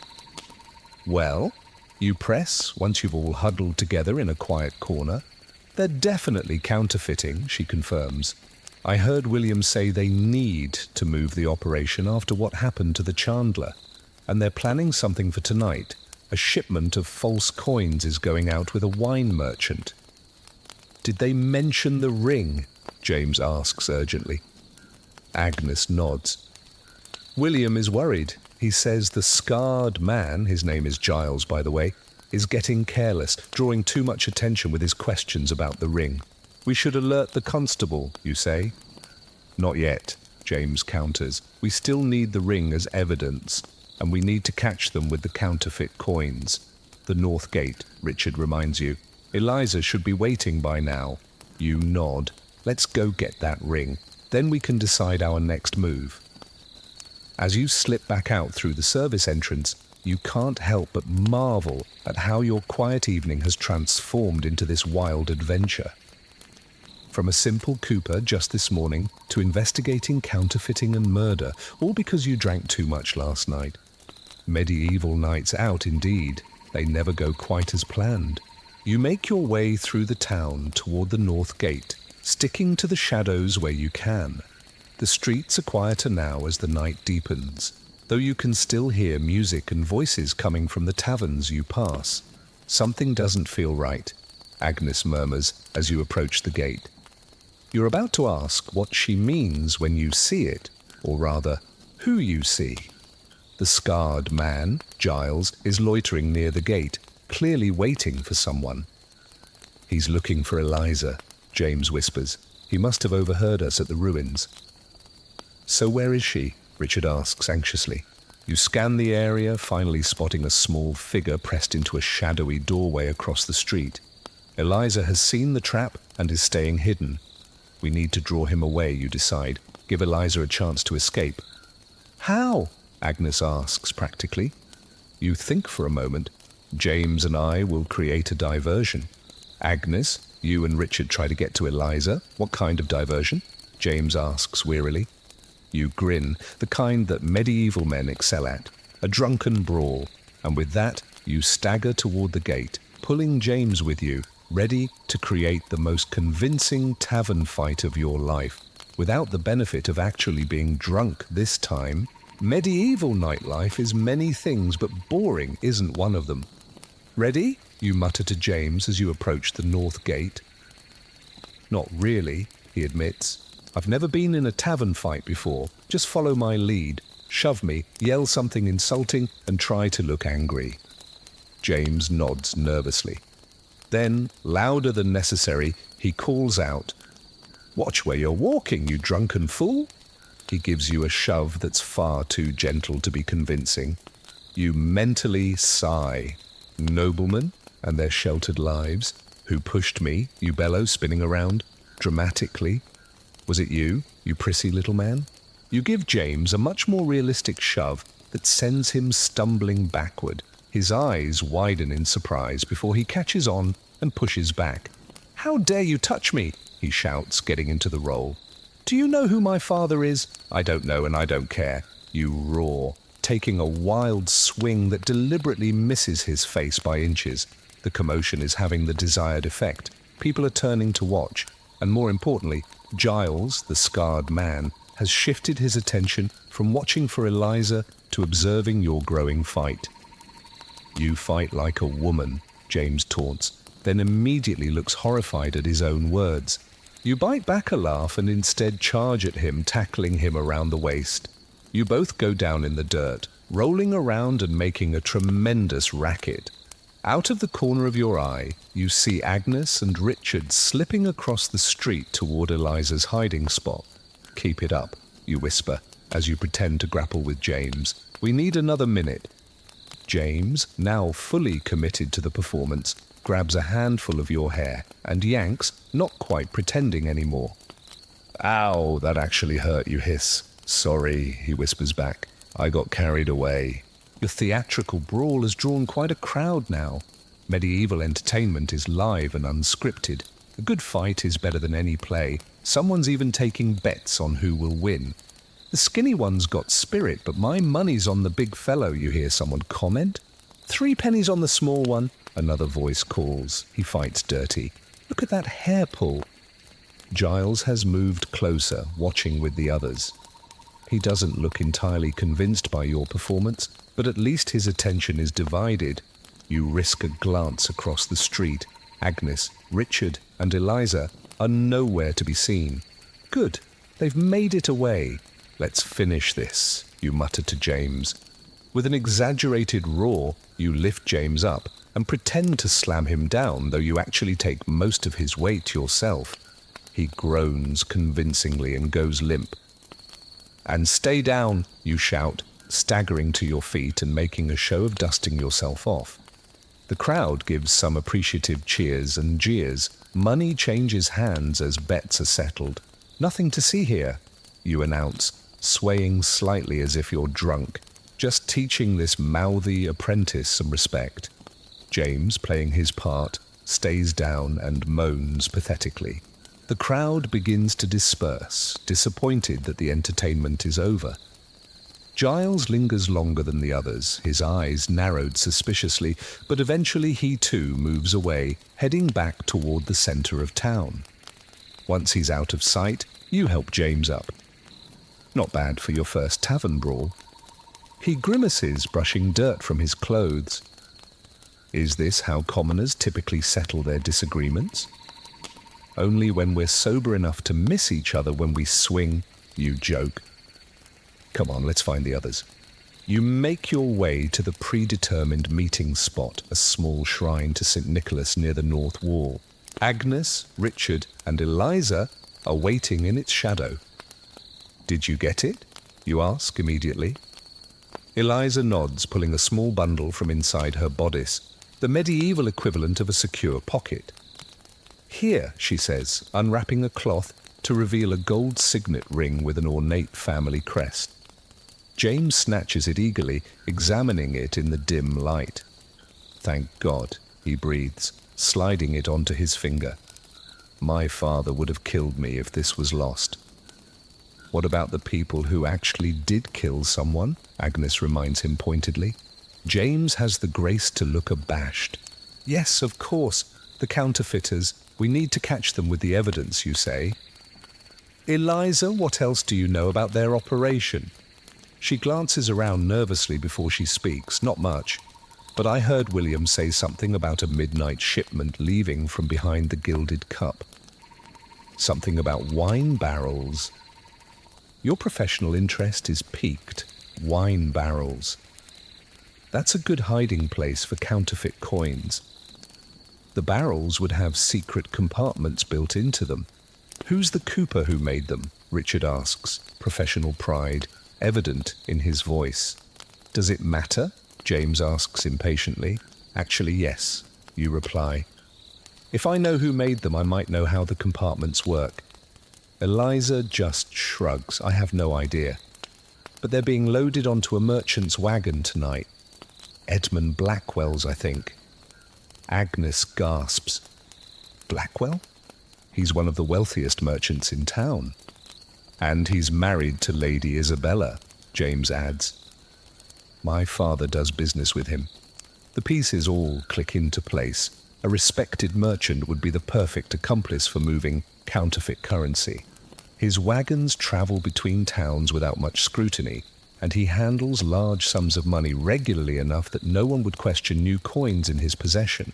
So William and Giles make the coins, Blackwell moves them, and they all get rich while devaluing the king's currency, you summarize. And they kill anyone who finds out, Richard adds grimly. We need to alert the constable, Agnes insists. With what proof? James counters. We need to catch them in the act. The midnight shipment, you decide.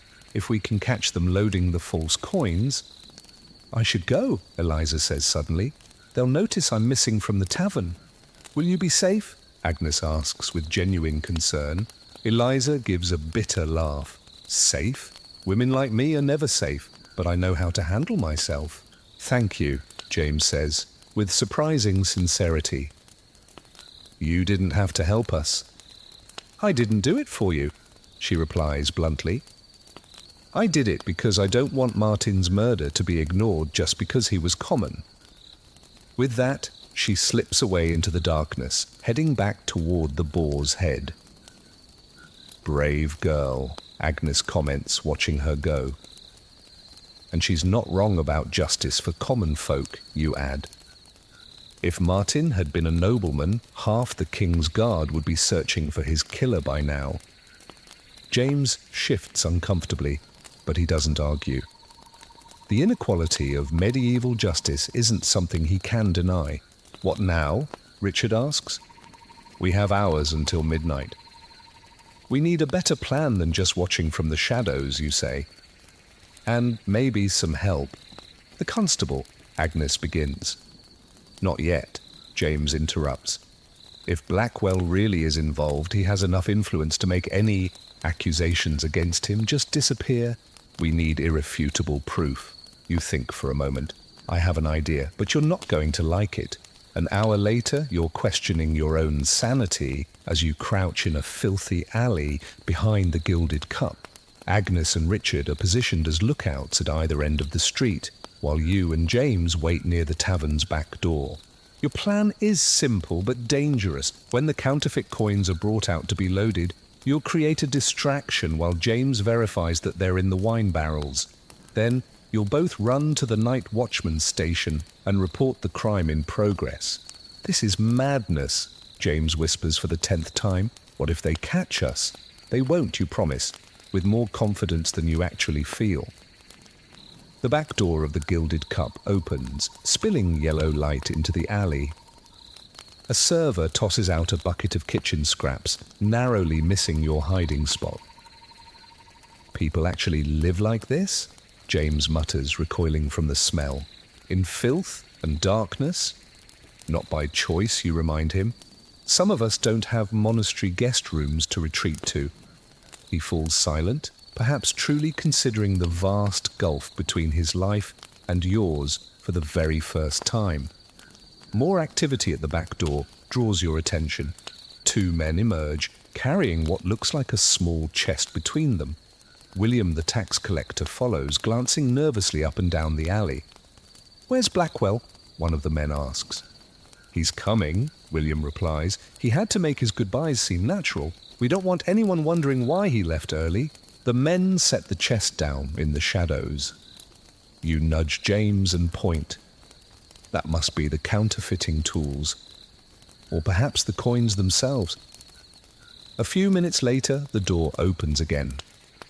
Edmund Blackwell steps out, now dressed for travel in a heavy cloak, despite the mild night. "Is everything ready?" he asks William. "Yes, just waiting for the wagon." As if on cue, the sound of wagon wheels and horse hooves comes from the street. A moment later, a small covered wagon appears at the alley entrance, driven by a nervous-looking young man. "My apprentice," Blackwell explains. "He's trustworthy and discreet." The wagon backs into the alley. In the dim light, you can make out several wine barrels loaded in the back. "Those are from Simmons's workshop," you whisper to James. "See the marking? The widow Simmons's late husband made those." "Is that important?" James asks. "Maybe. They're good barrels. But I know how he made his secret compartments." The men begin transferring the contents of the chest into the wine barrels, removing the false bottoms, just as you suspected. Even from your hiding place, you can hear the distinctive clink of metal, coins, and lots of them. "That's our evidence," you whisper. "Now we need to..." A sudden shout from the street interrupts you. "Stop! Night watch!" Your blood runs cold. That wasn't part of the plan. Everything happens at once. The counterfeiters freeze. Blackwell curses, and Richard appears at the alley entrance, pointing dramatically. "There they are! Officers! The counterfeiters! Just like I told you!" 4 night watchmen push past him, their clubs raised. "Nobody move!" their leader shouts. William makes a break for it, darting toward the tavern door. One of the watchmen tackles him, bringing him down hard on the cobblestones. "Richard, you idiot," you hiss. "We weren't ready." "Sorry," he stage whispers back. They were about to change patrol. It was now, or wait another hour. The night watchmen have everyone up against the wall now, Blackwell, his apprentice, and the 2 men who were loading the coins. William is being hauled to his feet, blood streaming from his nose. "Check the barrels," the lead watchman orders. One of his men does so, pulling out handfuls of silver coins. "Counterfeit, sir." "Good ones, but still false." "Arrest them all," the leader orders. "Counterfeiting is treason against the king." You and James exchange a glance. Your plan worked. Sort of, though not as smoothly as you'd intended. But something's bothering you. "Where's Giles?" you whisper, the scarred man. As if summoned by his name, a large shadow detaches itself from the darkness behind you. Before you can react, you feel cold steel against your neck. "Don't move," Giles growls. "Either of you." "You've been interfering all night," he says, his breath hot against your ear. The cooper and the nobleman playing detective. "We didn't mean to get involved," you try, feeling the knife press harder. "Shut up! You're coming with me, quietly." He jerks his head toward a side passage. "That way, now." With the knife at your back, you have little choice. You and James are forced down the narrow passage, away from the commotion where the night watch is arresting the counterfeiters. "Where are you taking us?" James demands, his noble courage asserting itself at the worst possible moment. "Somewhere to finish our conversation," Giles replies ominously. "I still have some questions about that ring of yours." The passage opens into a small courtyard behind another building. A single torch illuminates what appears to be a storeroom door. Giles forces you both inside, then bars the door behind him. The storeroom is packed with crates and barrels. By the smell of it, it's spices and dried fruit. It must belong to a merchant. Small, high windows let in slivers of moonlight, just enough to see by. "Sit," Giles orders, gesturing to a pair of crates. You and James obey, exchanging worried glances. This is not how either of you expected the night to end. "You know too much," Giles says, keeping his knife visible. "About the coins, about the chandler." We don't care about your counterfeiting, James lies. We just wanted my ring back. Giles laughs coldly. Right. And that's why you alerted the night watch. Because you don't care? That wasn't us, you say, truthfully. That was my idiot apprentice, acting on his own. It doesn't matter. Giles leans against a barrel. William and Blackwell are done for, but I'm not going down for treason, and I need to make sure you two don't talk. The implication is clear. He's considering killing you both. Wait, James says desperately. My father is Lord Pembroke. He would pay handsomely for my safe return. The mention of money gets Giles's attention. How much? 50 gold crowns, James offers without hesitation. Giles whistles. That's a lot of coin. Real coin, I assume. Of course, my father abhors counterfeiting. It devalues his own wealth. You marvel at James's quick thinking. He's buying time, which is exactly what you need. Agnes and Richard must have noticed you're missing by now. The question is whether they can find you. Giles paces, considering the offer. How would this work? I can't exactly walk up to Lord Pembroke's estate with his son in tow. A letter, James suggests.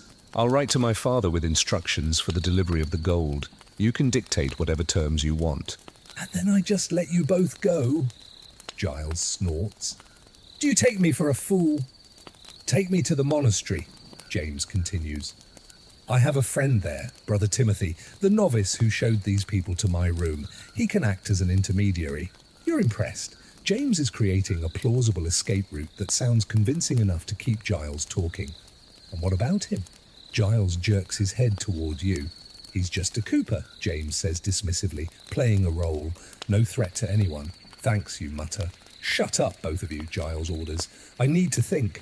While he paces, you surreptitiously examine the storeroom, looking for anything that might help. Your eyes land on a familiar shape in the corner. A barrel with the widow Simmons's mark. This must be one of Blackwell's storerooms.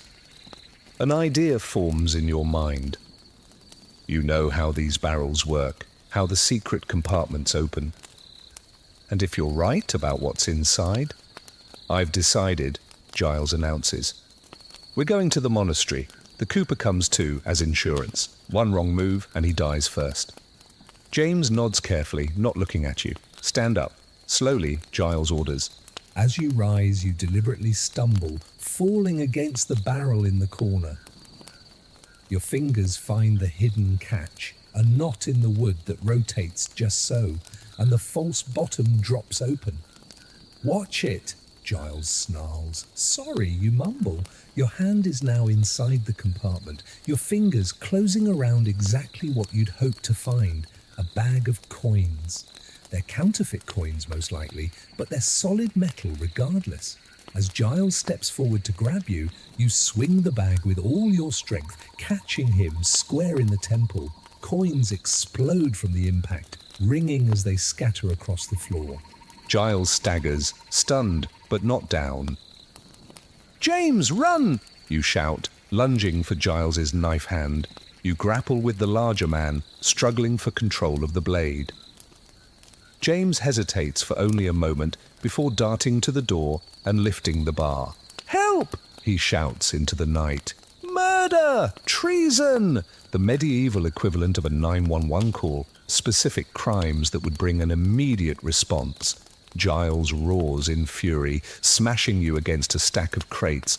Pain explodes across your back, but you hold on to his knife arm with desperate strength. I'll kill you both, he snarls. You'll try, you gasp, driving your knee up in a universal language that's understood by men throughout history. Giles doubles over with a strangled sound. You wrench away from him, scrambling toward the door where James is still shouting for help. You're almost there when Giles recovers enough to lunge, catching your ankle. You go down hard, your chin hitting the packed earth floor. Got ya, Giles growls, dragging you backward. The storeroom door bursts open, flooding the space with torchlight. Agnes stands there, holding a heavy iron skillet like a weapon, with Richard and two night watchmen right behind her. "Get away from my husband," she says with a deadly calm, before bringing the skillet down on Giles's head with a resounding clang. Medieval wives do not mess around.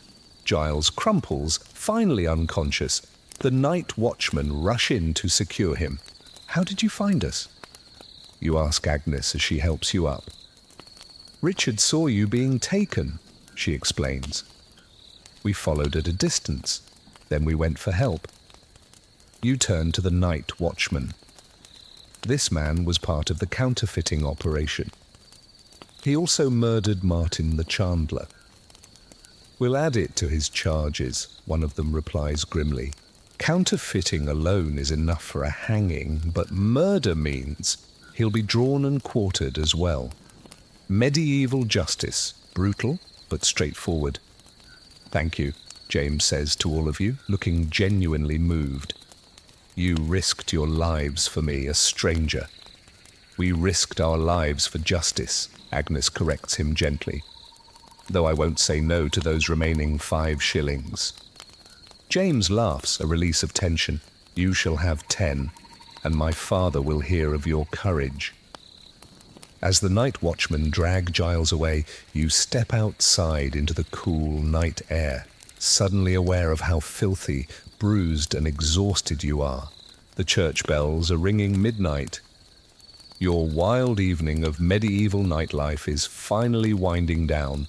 "Home," Agnes suggests, slipping her hand into yours. "Home," you agree, never having wanted your straw mattress more. Richard yawns enormously. "What a night. Wait until I tell everyone at the Boar's Head tomorrow. You're not going near a tavern for at least a week," you inform him. "We have 30 barrels to make for London, remember?" His face falls, but only for a moment. "Yes, but after that, can we investigate something else? Maybe those rumours about the ghost in the old mill?" "No," you and Agnes say at the same time. Medieval nightlife, you reflect as you walk home through the darkened streets, is exciting enough without adding ghosts to the mix. Besides, your bed is calling. Not a comfortable modern one like yours, but still preferable to another adventure tonight. The walk home through the dark medieval streets is its own kind of adventure. Without any street lamps, the only light comes from the occasional lantern hanging outside a wealthy home, or from the moon when the clouds permit. Most people carry their own lights after dark, candle lanterns for the rich, simple torches for everyone else. You, Agnes, and Richard have nothing, having left in the daylight without planning for a night this long. "Stay close," you warn Richard, who keeps wandering off toward interesting sounds coming from the alleyways. The nighttime isn't safe. He reluctantly falls back in line. "But we just helped catch counterfeiters. We're heroes. Heroes can still get robbed," Agnes points out practically. Or worse.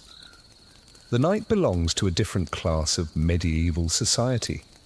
Footpads, cut purses, drunks looking for fights, and women desperate enough to sell themselves in the doorways. You pass one such woman, huddled in a stone archway, her face gaunt in the moonlight. "Evening, good wife," she calls out softly to Agnes.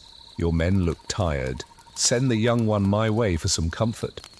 Agnes ignores her, but Richard turns red to the ears, visible even in the darkness. "Keep walking," you mutter, steering him forward. The night watch passes, 2 men carrying halberds and a horn to sound an alarm if they need to. They nod at your group, but they don't stop you. After the excitement at the storeroom, they have bigger concerns tonight. "Do you think they'll actually execute William and the others?" Richard asks, his voice small. "Counterfeiting is treason," you remind him. "And treason means death." Agnes shivers, drawn and quartered for the leaders, probably hanging for the lesser accomplices. "But that's..." Richard begins. "Medieval justice," you finish. "It's swift and it's brutal. It's a harsh reality of your time. Crime is punished severely, partly as a deterrent, and partly as public entertainment. Executions draw crowds as large as any festival. People bring food and make a day of it. Will we have to testify?" Agnes asks suddenly. At the trial? You hadn't considered that. I hope not. James has more standing as a witness. They'd take his word over ours. It's another reality of medieval society. A nobleman's testimony outweighs that of a dozen commoners. You're nearing home when a figure steps out from a side street, making all three of you jump. But it's only James, looking oddly out of place in his commoner's clothes on your side of town. I thought you'd be halfway to the monastery by now, you say, relieved that it's not another threat. I wanted to thank you properly. He holds out a small pouch that clinks heavily when he places it in your hand. 20 shillings, not just the 5 we agreed on. Your eyes widen. 20 shillings is nearly 2 months' earnings for a skilled craftsman like yourself. That's very generous, you manage, knowing that Agnes is already mentally spending it on house repairs and winter stores. You saved more than my ring, James says earnestly. You saved my family's reputation if those counterfeit coins had been linked to our crest. Will you be returning to your father's estate now? Agnes asks. James nods. At first light. Brother Timothy is arranging for a horse. He hesitates. I've asked him to keep my little adventure between us. Your secret is safe, you assure him. There's no sense in making an enemy of a nobleman by gossiping. Good. Because my father would... He stops abruptly, his eyes widening at something over your shoulder. Look out! You whirl around to see a large man stumbling toward you, moving with a deliberate concentration of the thoroughly drunk. It's Walter, the tavern keeper, from the Boar's Head. You, he bellows, pointing at you with a wavering finger. Cooper. Evening, Walter, you reply cautiously. A bit late to be out, isn't it? You got my daughter involved in this whole mess, he slurs, referring to Eliza. The constables came to my tavern, questioning her about stolen property, about counterfeit coins. Ah, of course. The authorities would follow up on all the angles. Poor Eliza must have been caught in the investigation. She helped catch murderers and counterfeiters, Agnes says firmly. She should be proud. Walter's face darkens. Proud? Proud? She could have been killed. And now my tavern's reputation is damaged. People are saying we're connected to criminals. That's not fair, Richard protests. Eliza did the right thing. Walter rounds on him. And you making eyes at my daughter for months. I know what you're after. Richard blushes furiously. I respect Eliza. I would never... Enough, you interrupt, stepping between them. Walter, go home. Sleep it off. We can discuss this tomorrow, if you're still angry. For a moment, it seems like Walter might throw a punch. Medieval disputes often end in fistfights. There are no lawyers, just immediate physical resolution, but instead his shoulders just slump. My wife's furious, he mutters, says we should send Eliza to her cousins in Bristol, get her away from this mess. That might be wise, Agnes says gently, just until things settle down. Walter nods blurrily, then seems to notice James for the first time. Who's this then? A friend, you say? Vaguely. Walter squints. He's got a noble bearing, this one, despite the clothes.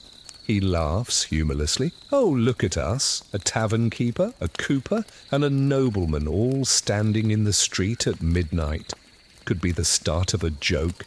More like the end of a very long day, you suggest, eager to get home. Drinks on the house tomorrow, Walter announces suddenly. For all of you, even you, pretty boy. He nods at James. Thank you, but I'm leaving in the morning, James replies politely. Suit yourself. Walter weaves off into the darkness, still muttering to himself. Well, Agnes says after a moment, that was unexpected. Is that normal? James asks, looking bemused. For Walter? Yes, he's either fighting mad or he's offering free drinks. There's no in between. You shake your head fondly. Despite his outburst, Walter's a decent sort most of the time.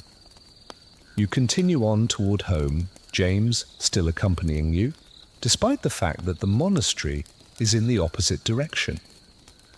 Is there something else you wanted to tell us? You prompt after a while. He looks embarrassed. Actually, I don't know how to get back to St. Catherine's from here. You bite back a laugh. Of course, noblemen rarely navigate cities on their own, especially at night. They have servants for that. Richard, run on ahead and tell your mother we'll be a bit longer, you instruct. Then get some sleep. We start on those London barrels at dawn. Richard looks disappointed to miss the end of the adventure, but he obeys, trotting ahead toward your home. I'll walk you to the monastery, you tell James. Agnes, will you be all right going the rest of the way with Richard? She gives you a look that clearly says, I just knocked out a murderer with a skillet. I think I can manage our street. Aloud, she merely says, of course, don't be too long. With a quick kiss on your cheek, she follows after Richard, leaving you alone with James. Your wife is remarkable, he comments as you change direction toward the monastery. Believe me, I know, you grin. I married up. James laughs, then grows thoughtful.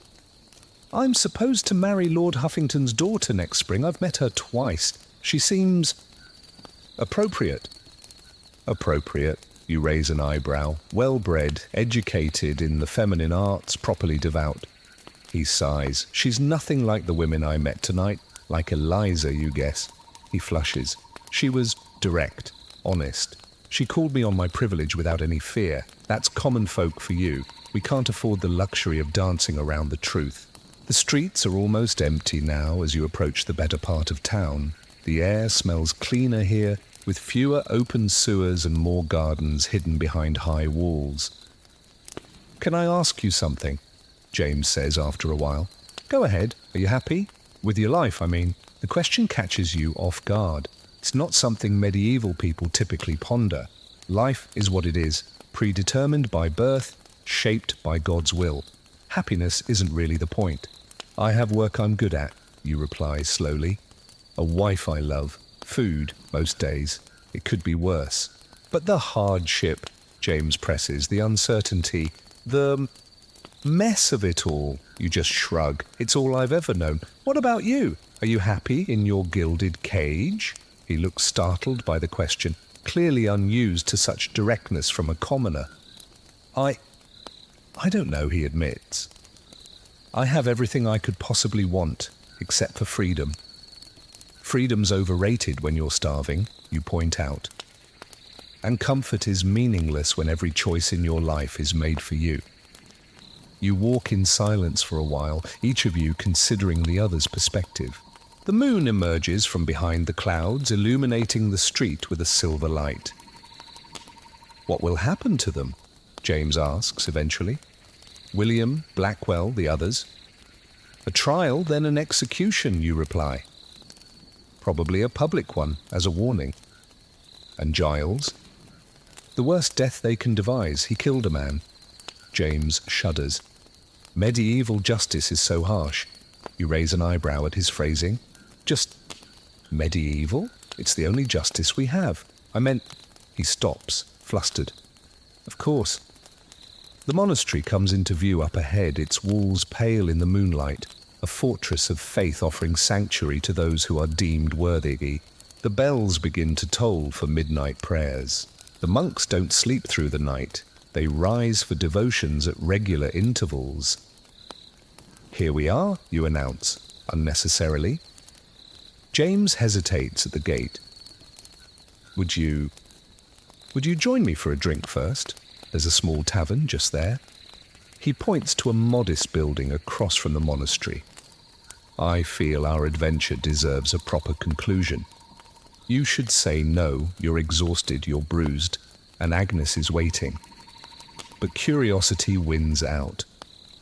How often does a cooper get to share a drink with a nobleman as equals? One drink, you agree.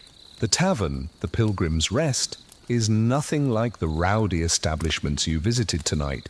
It caters to visitors to the monastery, offering simple food and drink in a quiet setting.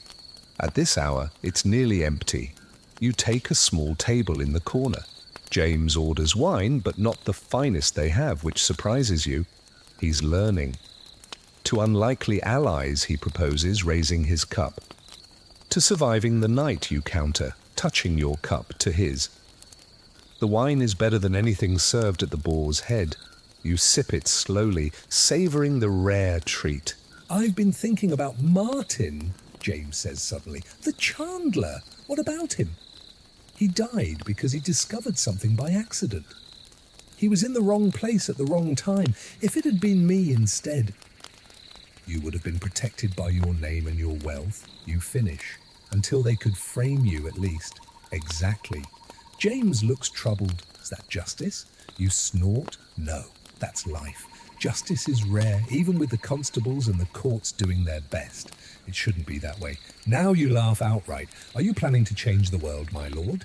Maybe in small ways, he says, seriously, when I have my father's position someday. You study him, wondering if he means it or if this is just the wine-fueled nobility talking. Either way, it's not your concern. Your worlds will separate again come morning. Speaking of positions, you say, changing the subject, I should get home. 30 barrels won't make themselves. Of course. James reaches into his pouch and places another coin on the table. For your trouble tonight. You shake your head. You've paid more than enough.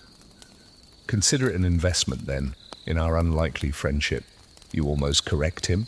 Friendship across class boundaries isn't really possible in your society, but the earnestness in his face stops you. Let him have this small rebellion against convention. Very well. You pocket the coin, though I don't expect we'll meet again. Perhaps not. He smiles slightly. But I'll remember the cooper who taught me how to start a tavern brawl. Outside, the night has grown cooler. You part ways at the monastery gate, James slipping inside to find Brother Timothy and his borrowed bed. The walk home is quiet and uneventful. The streets are now mostly deserted except for the occasional night watchman or a stray dog. You pass a man slumped in a doorway, either dead drunk or just dead. It's impossible to tell in the darkness. Medieval nights claim many victims.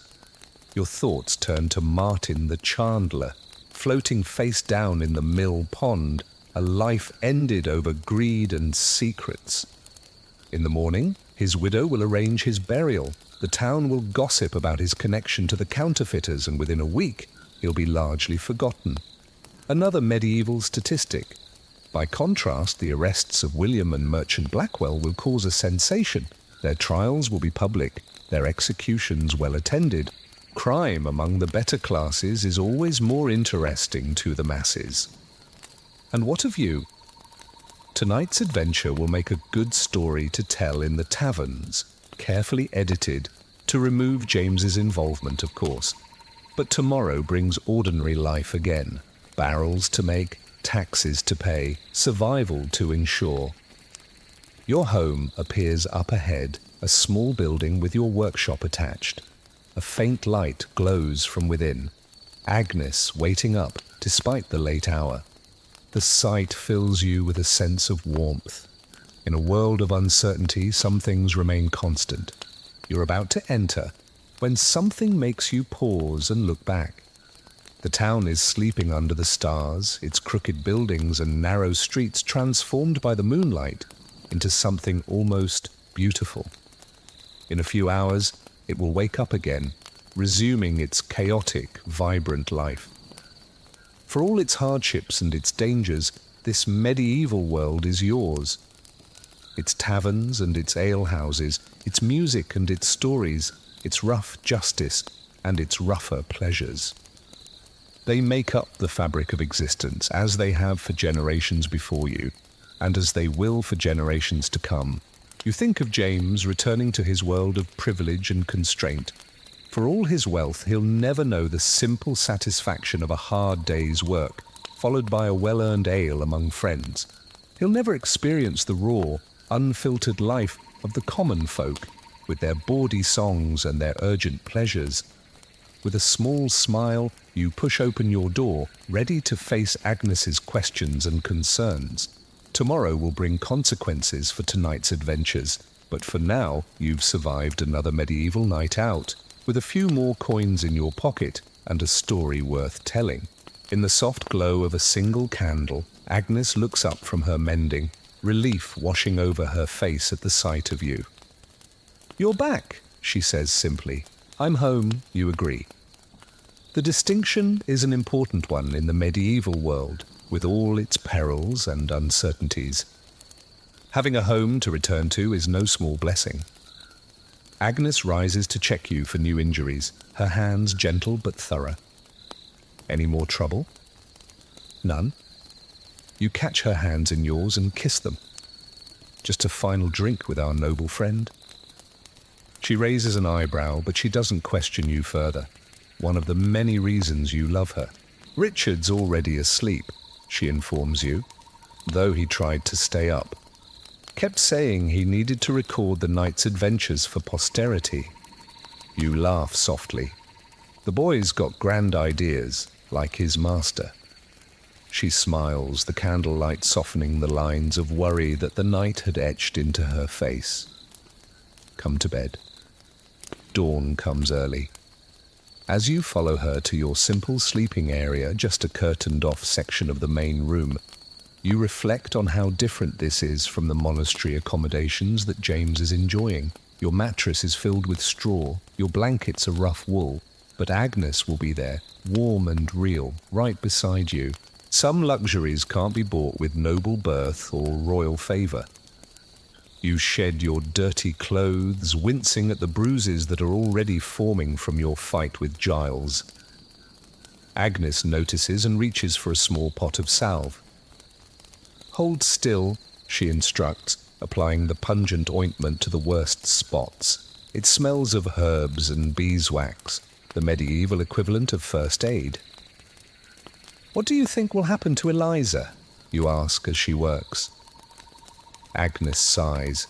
If she's smart, she'll go to Bristol. Start fresh, where no one knows her connection to all of this. She did the right thing. The right thing often comes with a cost, Agnes says, recapping the pot of salve, especially for women. It's another harsh reality of medieval life. Justice and fairness aren't the same thing, particularly across gender lines. Finally, you lie down together, the events of the day settling into your tired muscles. Outside, a dog barks in the distance, the last of the church bells toll, marking the end of another day. "Agnes," you murmur, already half asleep. Next time I say I'm going out for just one drink, I'll lock the door behind you," she suggests with a quiet laugh. Probably wise, medieval nights out, they rarely go as planned. But they make for good stories, assuming you survive to tell them. And sometimes that's enough. Morning arrives with a brutal efficiency. The first cockcrow rips through your dreams, dragging you unwillingly back to consciousness and to the various aches that have settled into your body overnight. Everything hurts. Your back, from being slammed against the crates, your knuckles from the fake tavern brawl, and your head from the wine with James. Agnes is already up, stoking the small fire and hanging a pot of water to heat. She moves with the quiet efficiency of someone who's been awake for hours, though the pale light filtering through the oiled paper window suggests it's barely dawn. "You're alive then," she notes, seeing your eyes open. "I wasn't sure after the state you crawled in last night." "Barely," you groan, sitting up with considerable effort. "Did I dream it all? The counterfeiters, the murderers, the nobleman in disguise?" "If you did, then we shared the same dream." She hands you a cup of small beer, the weak morning ale that's safer than water, and helps to take the edge off the morning's discomfort. Richard's already up and in the workshop. That surprises you. Your apprentice usually needs multiple shakings to get up at dawn. "He said he couldn't sleep," Agnes explains. "He was too excited about everything that happened. You gulp down the ale, feeling it wash away the worst of the night's residue from your mouth. And the 20 shillings? Was that part real? She smiles, patting the small pouch that's tucked securely in her apron. Very real. I've put aside 6 for winter stores, 3 for the new tools you've been wanting, 2 for Richard's mother, as promised, and I've kept 9 for emergencies. You smile despite your aching head. Agnes and her careful accounting. It's one of the many reasons your household survives while others falter.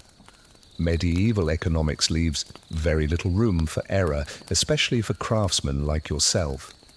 Any word from the town? You ask, forcing yourself to stand. The day waits for no one, hangover or not. The market's buzzing like a kicked beehive, she reports. Mary from next door stopped by for some salt and couldn't talk about anything else. Arrests, counterfeiting, treason, it's better than a miracle play. How much do they know? Everything and nothing.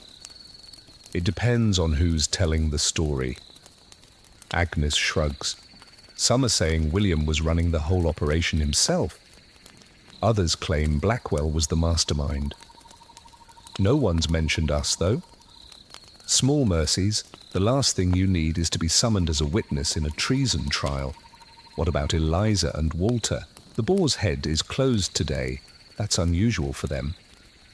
Agnes hands you a piece of bread with a thin scraping of honey, a luxury you rarely indulge in, but apparently today warrants it. The rumour is that Eliza left for Bristol with the Dawn cart. Smart girl. A fresh start is her best option now. You chew the bread slowly, letting the sweetness of the honey momentarily distract you from your various pains. Outside, the town is coming to life. Voices are calling, animals are being led to work, and the distant clang of the blacksmith already at his forge can be heard. I should get to the workshop, you sigh. Those London barrels won't make themselves. Agnes gives you a critical once-over. You look like you've been trampled by horses. Take the physic I made first. She hands you a small cup of murky liquid. You sniff it cautiously. It smells of herbs, honey, and something sharper underneath. What's in it? It's best not to ask, she advises. The widow Jenkins gave me the recipe. She says it cured her husband's fighting injuries more than once. Medieval medicine, a blend of folk wisdom, herbal knowledge, and blind hope. Still, Agnes's remedies usually work better than the physician's, and without the bloodletting. You down it in one gulp, fighting the urge to gag. Whatever is in it burns all the way down. Christ's wounds, you gasp. Are you sure that wasn't poison? If it was, you'd be dead already, she replies practically. Give it a few minutes to work. You grab your work apron and head outside. The morning air is shockingly crisp after the stuffiness of your small home. The street is already busy with people starting their day, women balancing water buckets, apprentices running errands, a priest hurrying toward early mass. Your workshop sits adjacent to your home, a simple wooden structure with a roof that leaks when it rains heavily. Inside, Richard is already preparing wood staves for the day's barrel making. His face lights up when he sees you. Master, you're up. He looks like he wants to bombard you with questions, but he's restraining himself admirably. Barely, you grunt, reaching for your tools. Let's get started on those London barrels. Yes, but... Don't you want to go to the square first? They're announcing the charges against the counterfeiters.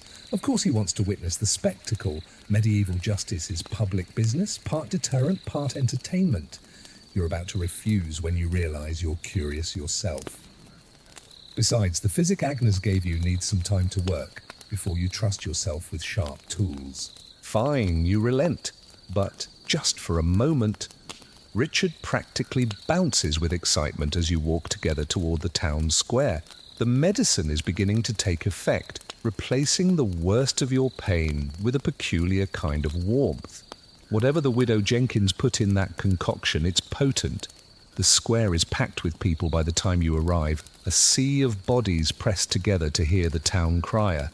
The smell is memorable.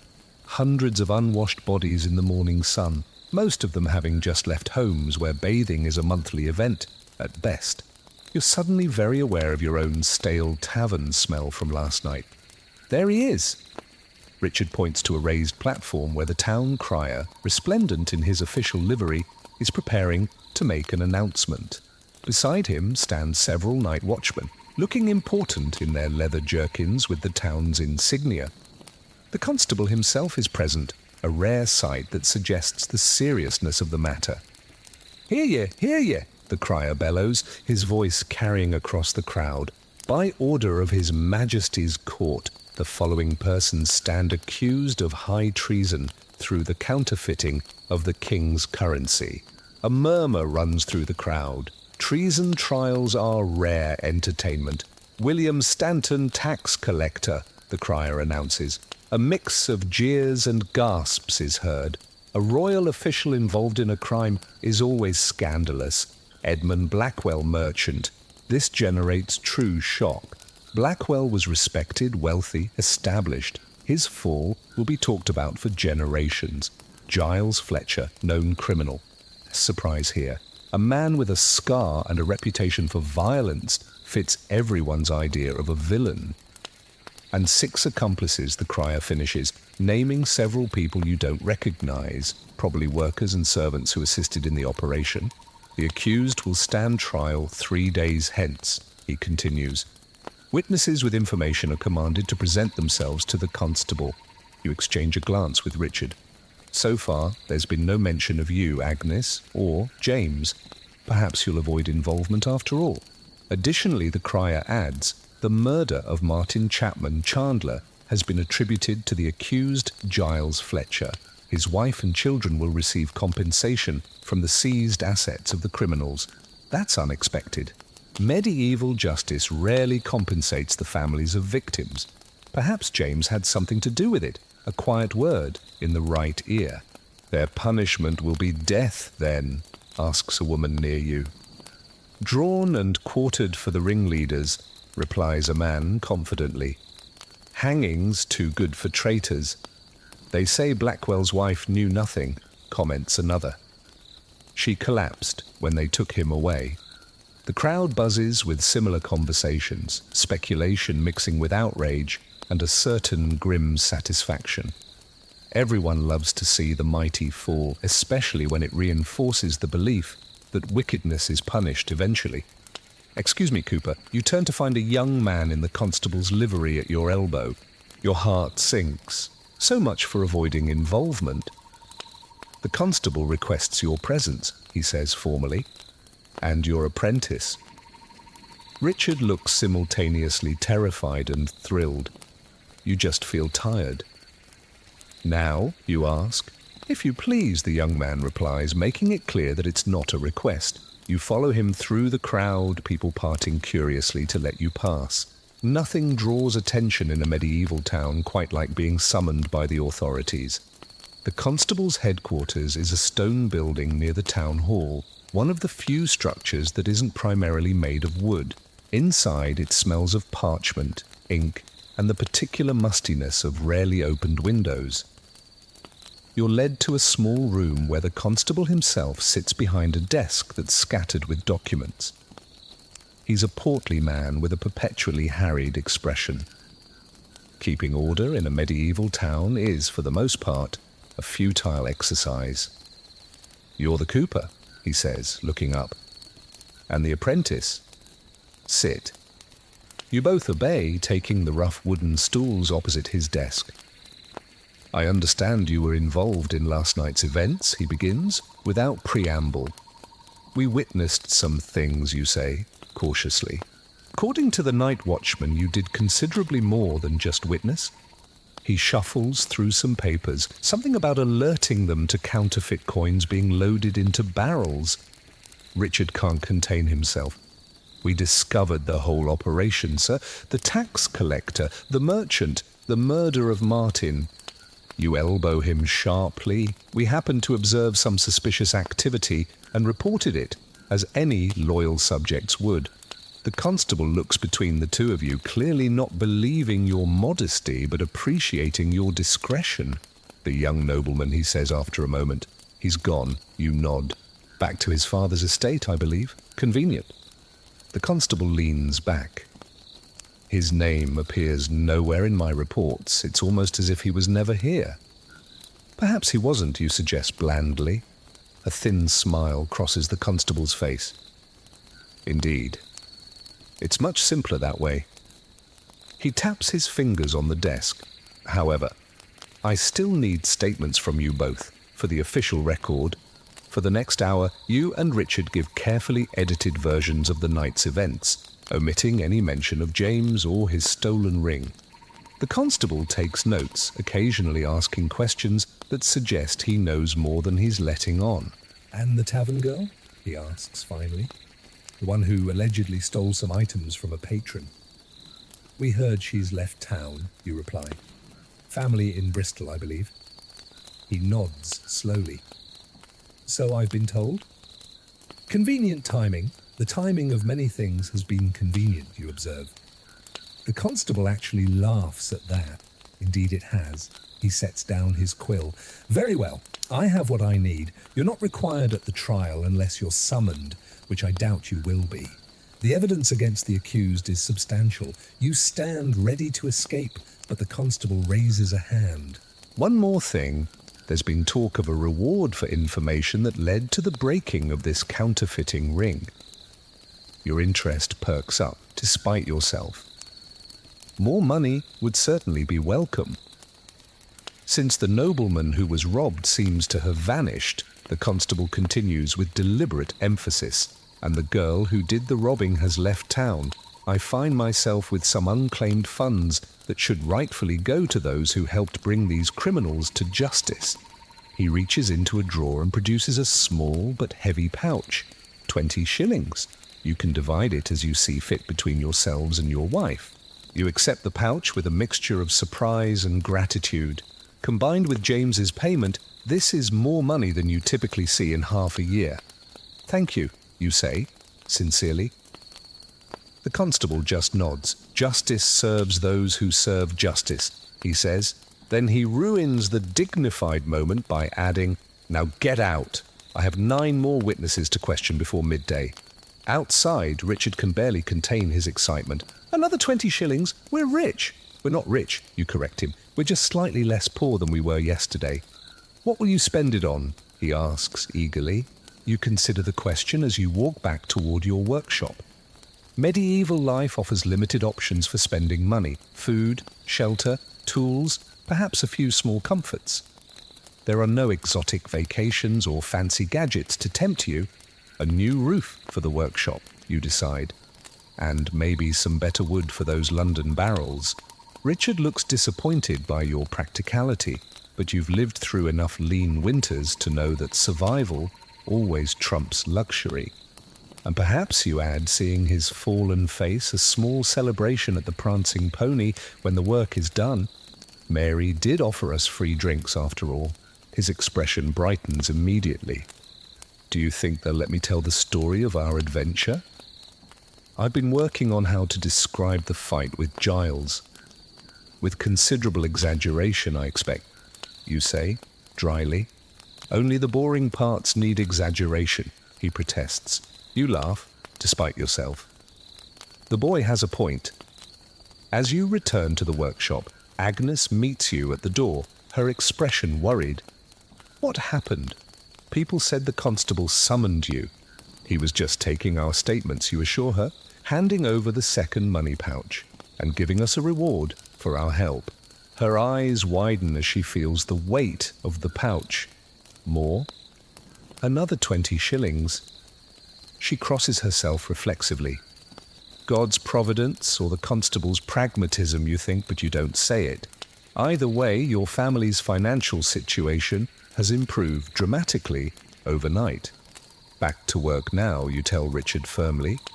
Those London barrels need to be finished by Michaelmas. He nods and heads inside, still practically vibrating with excitement.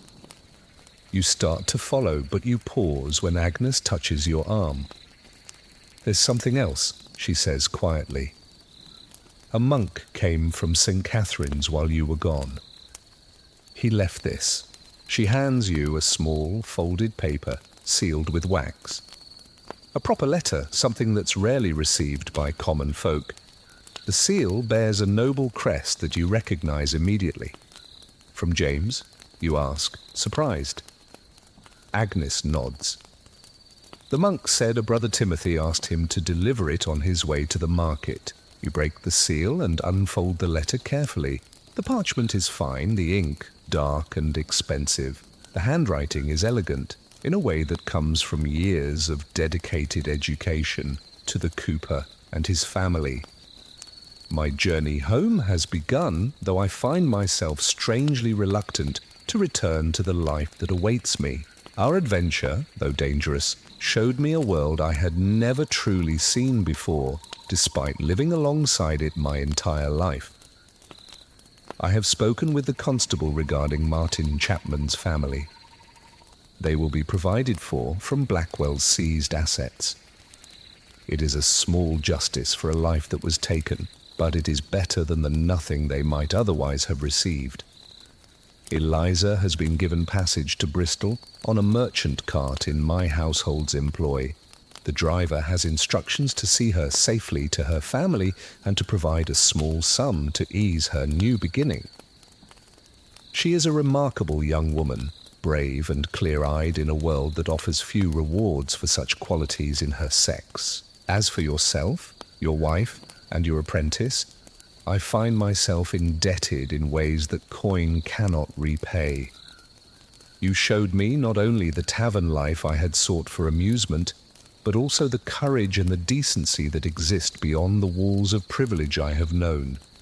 Should you ever have need, this letter bears my family seal. Present it to any of our household or business interests, and you will find that assistance will be forthcoming, until our paths cross again, though I suspect they may not. James Harrington, son of Lord Pembroke. You fold the letter carefully and tuck it into your shirt. Some things are too valuable to risk losing. Well, Agnes prompts, what does it say? He says thank you, you summarize, feeling the inadequacy of the description, but unable to articulate the strange connection you feel to someone from such a different world, and that he helped Eliza get to Bristol safely. Agnes nods approvingly. That was decent of him. Yes, you agree, surprisingly so. The church bells ring for mid-morning prayers marking the passage of time. The town continues its rhythms all around you. Market stalls are opening, children are running errands, and craftsmen are at work, all under a sky that's clearing to a brilliant blue. Your medieval world, with its taverns and its dangers, its strict hierarchies and its surprising connections, continues spinning forward. Yesterday's events are already becoming stories, the truth bending with each telling until legend replaces fact. By winter, when people gather in the taverns to escape the cold, the tales of the counterfeiting ring will have grown to include demons, secret passages, and improbable heroics. Martin the Chandler will be transformed from a victim to a martyr or a villain, depending on who's telling the story. William and Blackwell will become warnings against greed, their executions described in gruesome detail by those who claim to have stood closer to the scaffold than they actually did. And somewhere in a nobleman's estate, James may sometimes think of his night among the commoners, the adventure that showed him a different side of his own world before he returned to the path that was laid out for him from birth. As for you, you have barrels to make, a family to feed, and perhaps a few more nights at the Prancing Pony in your future, though, hopefully, with less excitement and an earlier return home. You pat the letter against your chest once more before you enter your workshop, where Richard has already begun preparing the oak staves for the day's work. The familiar smells of wood, iron tools, and honest sweat welcome you back to your normal life. Master? Richard looks up expectantly. Do you think we'll ever have another adventure like last night? You pick up your adze and test its edge with your thumb. God, I hope not, but a part of you, the part that enjoyed the rush of danger and the satisfaction of seeing justice done, silently disagrees. There's something addictive about stepping outside the narrow confines of your assigned place, even for just a little while. Maybe that's the true appeal of medieval tavern life. It's not just the ale and the company, but the democratic chaos of it all, the momentary suspension of the rigid rules that otherwise govern every aspect of your existence. For a few hours, in those smoky, noisy rooms, a cooper can drink alongside a merchant, a nobleman can pass for a commoner, and anyone might stumble into an adventure, provided they survive to tell the tale afterward. You smile to yourself and get to work, the rhythmic sounds of barrel making filling the workshop as the morning wears on. Outside, life in the medieval town continues its course. Countless stories are unfolding in tandem, some ending in tragedy, others in triumph, and most somewhere in between. And tonight, in the taverns across the town, people will gather again to drink, to laugh, to escape the hardships of their lives for a few precious hours. Some will find trouble, some will find romance, and some will simply find oblivion at the bottom of a cup. Medieval nights out, unpredictable, dangerous, and absolutely necessary for making the brief, brutal span of existence feel a little more bearable, a little more worth the struggle. You wouldn't have it any other way. 3 weeks later, the London barrels are nearly finished. You and Richard have worked from dawn to dusk each day, your hands raw and calloused, your back aching from the repetitive motions of barrel making. But the results are worth it. 30 perfectly crafted oak barrels, each one sealed and tested for leaks. The workshop smells of fresh wood and beeswax, the autumn sunlight slanting through the open door as you put the finishing touches on the last barrel. Richard is unusually quiet, focused on his work with a maturity that wasn't there before your nighttime adventure. You've done good work, you tell him, inspecting his joinery. These barrels will serve the London wine merchant well. He beams under the rare praise. Do you think your brother will come himself to collect them? More than likely, he'll send a carter. You run your hand over the smooth curve of a barrel stave, but his letter said the merchant was pleased with the advanced samples. This might lead to more orders. More orders mean more income, more security, in a world where neither of those things comes easily. The 40 shillings from James and the constable have already been put to good use. A new roof for the workshop, better tools, winter stores laid in, and a small reserve hidden in the loose floorboard under your bed. Medieval economics at its most basic. Prepare for hardship before it arrives. Agnes enters the workshop, wiping her hands on her apron. The widow Jenkins says they're bringing out the prisoners. Your stomach tightens. Today is execution day for William, Blackwell, and Giles. The trial was quick, as medieval justice tends to be when the evidence is overwhelming. Guilty verdicts were delivered 2 days ago, and medieval society wastes no time in carrying out its sentences.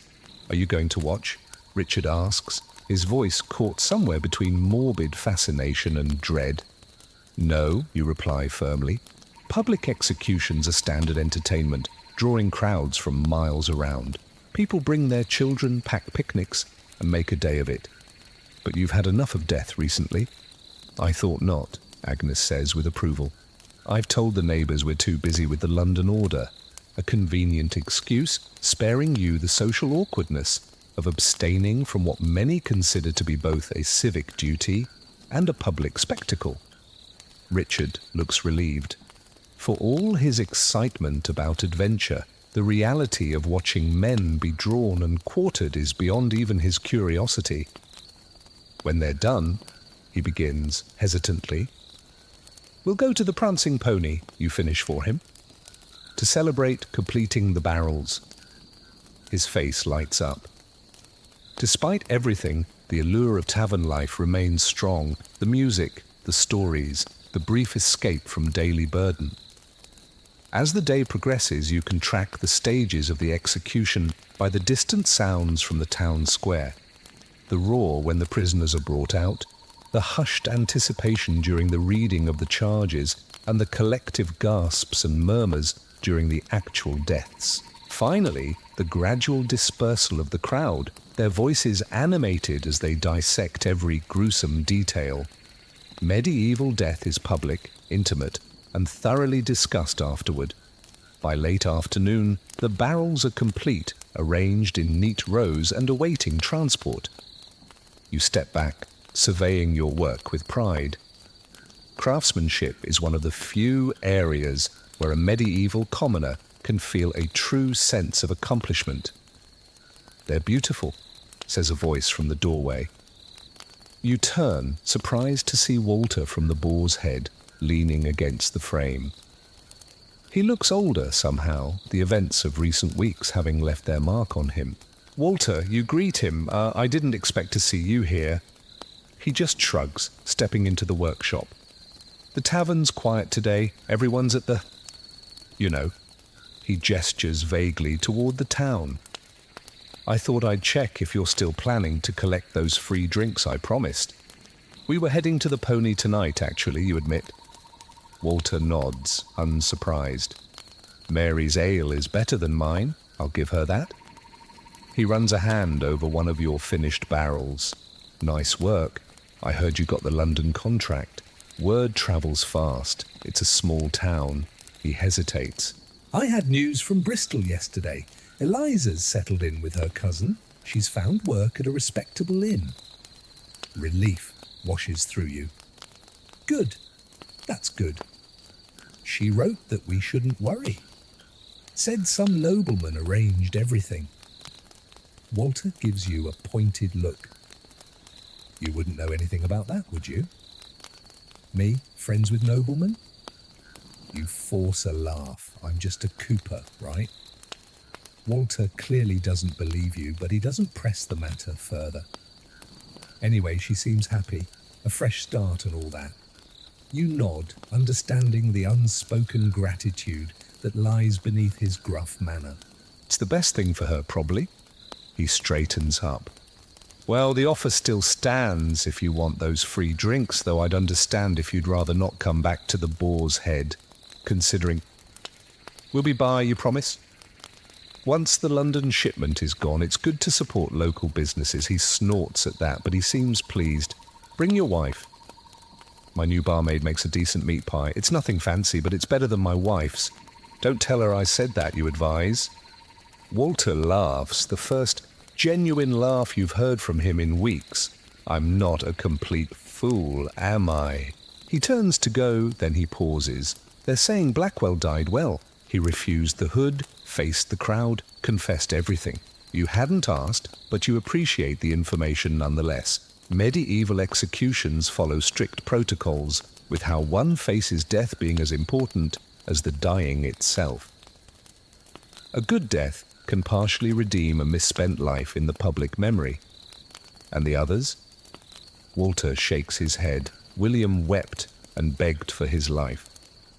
Giles cursed everyone until they cut his tongue out for blasphemy. You wince, even by medieval standards. That's harsh. Anyway, Walter continues, clearly eager to change the subject. Martin's widow used her compensation to buy the chandlery outright. She's running it herself now. Women do what they must, eh? This is unusual, but not unheard of. Widows sometimes continue their husbands' trades, especially when they've been working alongside them for years. Good for her, Agnes says, having entered quietly during the conversation. It's better than remarrying in haste. Walter nods in agreement. Well, I should get back. The after-execution crowd will be thirsty. There's nothing like watching men die to work up a need for ale. He leaves as abruptly as he arrived, his footsteps fading down the street. He seems different, Agnes observes. Near brushes with treason charges will do that to a man, you reply. Richard emerges from the back of the workshop, where he'd been tidying up. Are we still going to the Pony tonight? You exchange a glance with Agnes, who nods slightly. Yes. We've earned it. The Prancing Pony is moderately busy when you arrive that evening. the post-execution crowd having thinned as people return home for their supper. Mary greets you warmly, immediately bringing you ale without even being asked. "On the house," she declares. "I heard you helped catch those counterfeiters." News travels in mysterious ways in medieval towns. Despite your attempts at discretion, your role in the events seems to be widely known, though thankfully without the complicating details involving noblemen and stolen rings. "I just happened to be in the right place," you deflect. "Or the wrong place," Agnes adds dryly. Mary just laughs. "Either way, the first round's free. Your boy too."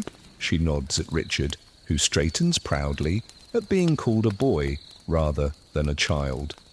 The tavern feels different tonight, or perhaps you're the one who's different. The familiarity of the low-beamed ceiling, the straw-covered floor, and the mingled smells of ale and wood smoke are all the same. But your perception has shifted. You notice details you had previously overlooked. The careful way Mary calculates change, the strategic positioning of the regulars near the fire, the quiet negotiations that are happening in the corners. A tavern isn't just a place to drink, it's the beating heart of medieval social life, a complicated ecosystem with its own rules and rhythms. "Cooper," a voice calls out from across the room. It's the blacksmith, his massive frame taking up most of a bench. "Join us." You've never been particularly friendly with the blacksmith, but apparently your elevated status as a counterfeit catcher has earned you an invitation to his table. Medieval social capital is a fluid thing, constantly being recalibrated based on recent events. "Go on," Agnes encourages. "Richard and I will get a table. You make your way over, ale in hand." The blacksmith is sitting with the miller and a man you don't recognize, better dressed than most of the patrons, with the soft hands of someone who's unaccustomed to manual labor. "This here's the fellow I was telling you about, the blacksmith," tells the stranger. "He was right in the thick of it with the counterfeiters. He fought that scarred killer himself, from what I heard." The story has grown impressively in the retelling. "By next week, you'll probably have single-handedly captured all the criminals while fighting off a dozen armed guards." "Impressive," the stranger says, extending a hand. "Edward Leal, I'm the King's Assayer from London." You shake his hand, trying not to show your surprise. The King's Assayer is responsible for ensuring the purity of the royal coinage, a very prestigious position. "What brings you to our town?" you ask, taking the offered seat. "The counterfeiting case," Edward replies. "I needed to examine the false coins, determine how they were made, and see if they match other operations we're investigating. Did you find anything interesting?" Edward takes a careful sip of his wine, actual wine, not ale, marking him as a man of means. "The dies were exceptional work, professional quality. Someone with training made those. Not William or Blackwell, you deduce? Certainly not." Edward studies you with a new interest. You seem well informed for a Cooper. You just shrug. People talk, especially in taverns. "Indeed they do." He leans forward. "In fact, I've heard some interesting talk about you. A Cooper who can identify secret compartments in barrels, recognize counterfeit coins, and help capture traitors." "Exaggerations," you demur, suddenly uncomfortable with the scrutiny. "Perhaps. But capabilities like those are valuable to the crown." Edward reaches into his jacket and produces a sealed letter. "My superior is looking for reliable men in the market towns, eyes and ears who understand trade, who can recognize irregularities." You stare at the letter, understanding dawning on you. "You're offering me work as an informant." Edward winces at the blunt phrasing. "As a correspondent with the Royal Mint?" "You'd be paid, of course, and it would be discreet." The blacksmith and the miller watch with undisguised curiosity. This kind of opportunity, a connection to royal authority, a source of additional income, potential advancement, is rare for someone of your station. "I'm a Cooper," you say, slowly, I make barrels. And you'll continue to make barrels, Edward assures you. The best cover is an honest trade. We just ask that you report anything unusual, especially regarding currency or valuable goods. You pocket the letter without committing. I'll consider it. Edward nods. Satisfied for now. That's all I ask. And remember, discretion is essential. The conversation shifts to more general topics, the price of grain, the coming winter, predictions about taxes. But your mind keeps returning to the letter, heavy in your pocket. Another unexpected consequence of your night out. Eventually you excuse yourself and return to Agnes and Richard, who've secured a small table near the back. What did he want? Agnes asks immediately, always perceptive. I'll tell you later, you murmur, aware of the listening ears nearby. Richard is watching the door, where a small commotion has erupted as some newcomers enter. Master, look! You turn to see Brother Timothy, the young novice from St. Catherine's Monastery, making his way through the crowded tavern. His brown robes and tonsured head draw curious glances. Monks aren't a common sight in taverns, though they're not forbidden from entering. Is he looking for us? Agnes wonders. Your question is answered when Brother Timothy spots your table and heads directly towards you, weaving between the patrons with a surprising agility for someone who is supposedly cloistered. Good evening. He greets you with a small bow. Forgive the intrusion. Brother Timothy, you acknowledge. What brings you to the Prancing Pony? Spiritual thirst or the ordinary kind? He smiles at your jest. Neither, I'm afraid. I bring a message. He glances meaningfully at Richard and Agnes, for your ears alone, if possible. Agnes takes the hint immediately. Richard, help me fetch more ale. Once they're gone, Brother Timothy sits leaning in close. I've come from Lord Pembroke's estate. Your heart sinks. Has something happened to James? Master James is well, Timothy assures you, reading your expression. But there have been some complications. What kind of complications? Timothy glances around before continuing. The investigation into the counterfeiting operation has expanded. Edward Leal and his men are examining connections to other towns, other nobles. You think of your recent conversation with the assayer. He approached me earlier. He offered me a position as an informant. Timothy nods. He's recruiting widely. The king fears the counterfeiting network extends much further than our local operation. What does this have to do with James, or with me? Lord Pembroke has received some questions about his son's whereabouts during the weeks preceding the arrests. Someone suggested he might have been in town around that time. You keep your face carefully neutral. And was he? Timothy gives you a knowing look. Officially, Master James was on a spiritual retreat at St. Catherine's. I've personally attested to this, as have several of the brothers.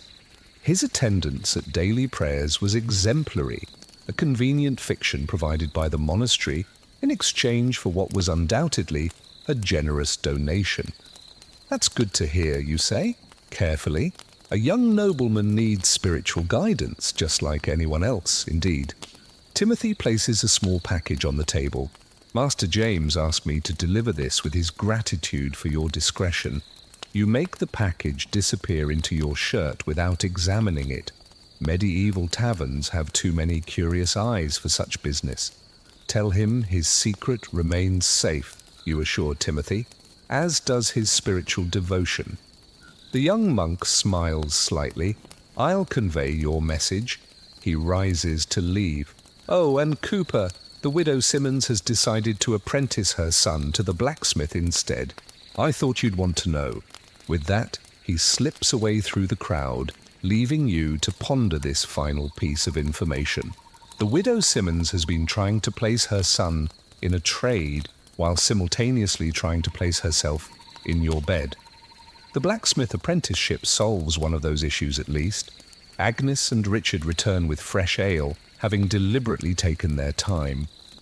What was that about? Agnes asks. Monastery business, you reply vaguely. I donated a small barrel for their communion wine. after everything. She raises an eyebrow, but she accepts the explanation. As the evening progresses, a musician begins to play, a man with a small harp and a surprisingly good voice. He sings tales of love and loss, of heroes and villains, the eternal themes that resonate, regardless of the century. The tavern grows quieter as people listen, the music creating a momentary bond between strangers. This is medieval entertainment at its purest, simple yet profound, accessible to all, regardless of their status or their wealth. You find yourself truly relaxing for the first time in weeks.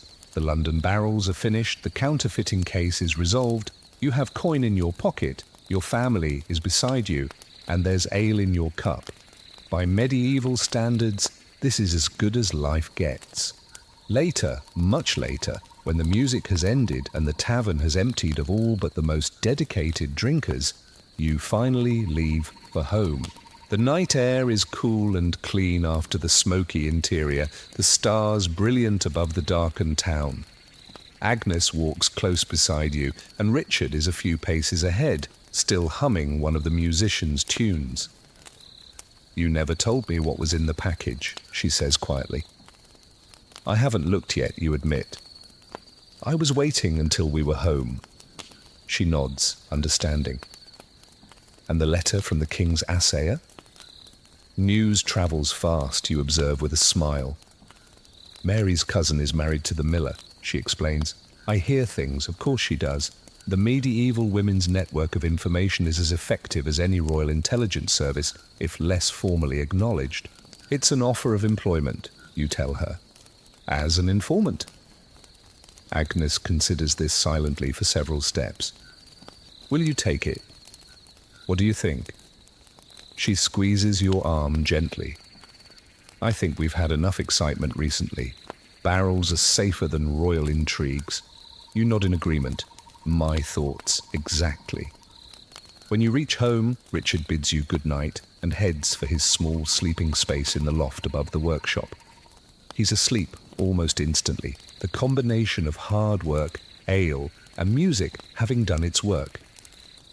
Alone in your small house, you finally examine Timothy's package. Inside is a small but heavy pouch and a note in James's now familiar handwriting for the cooper and his wife.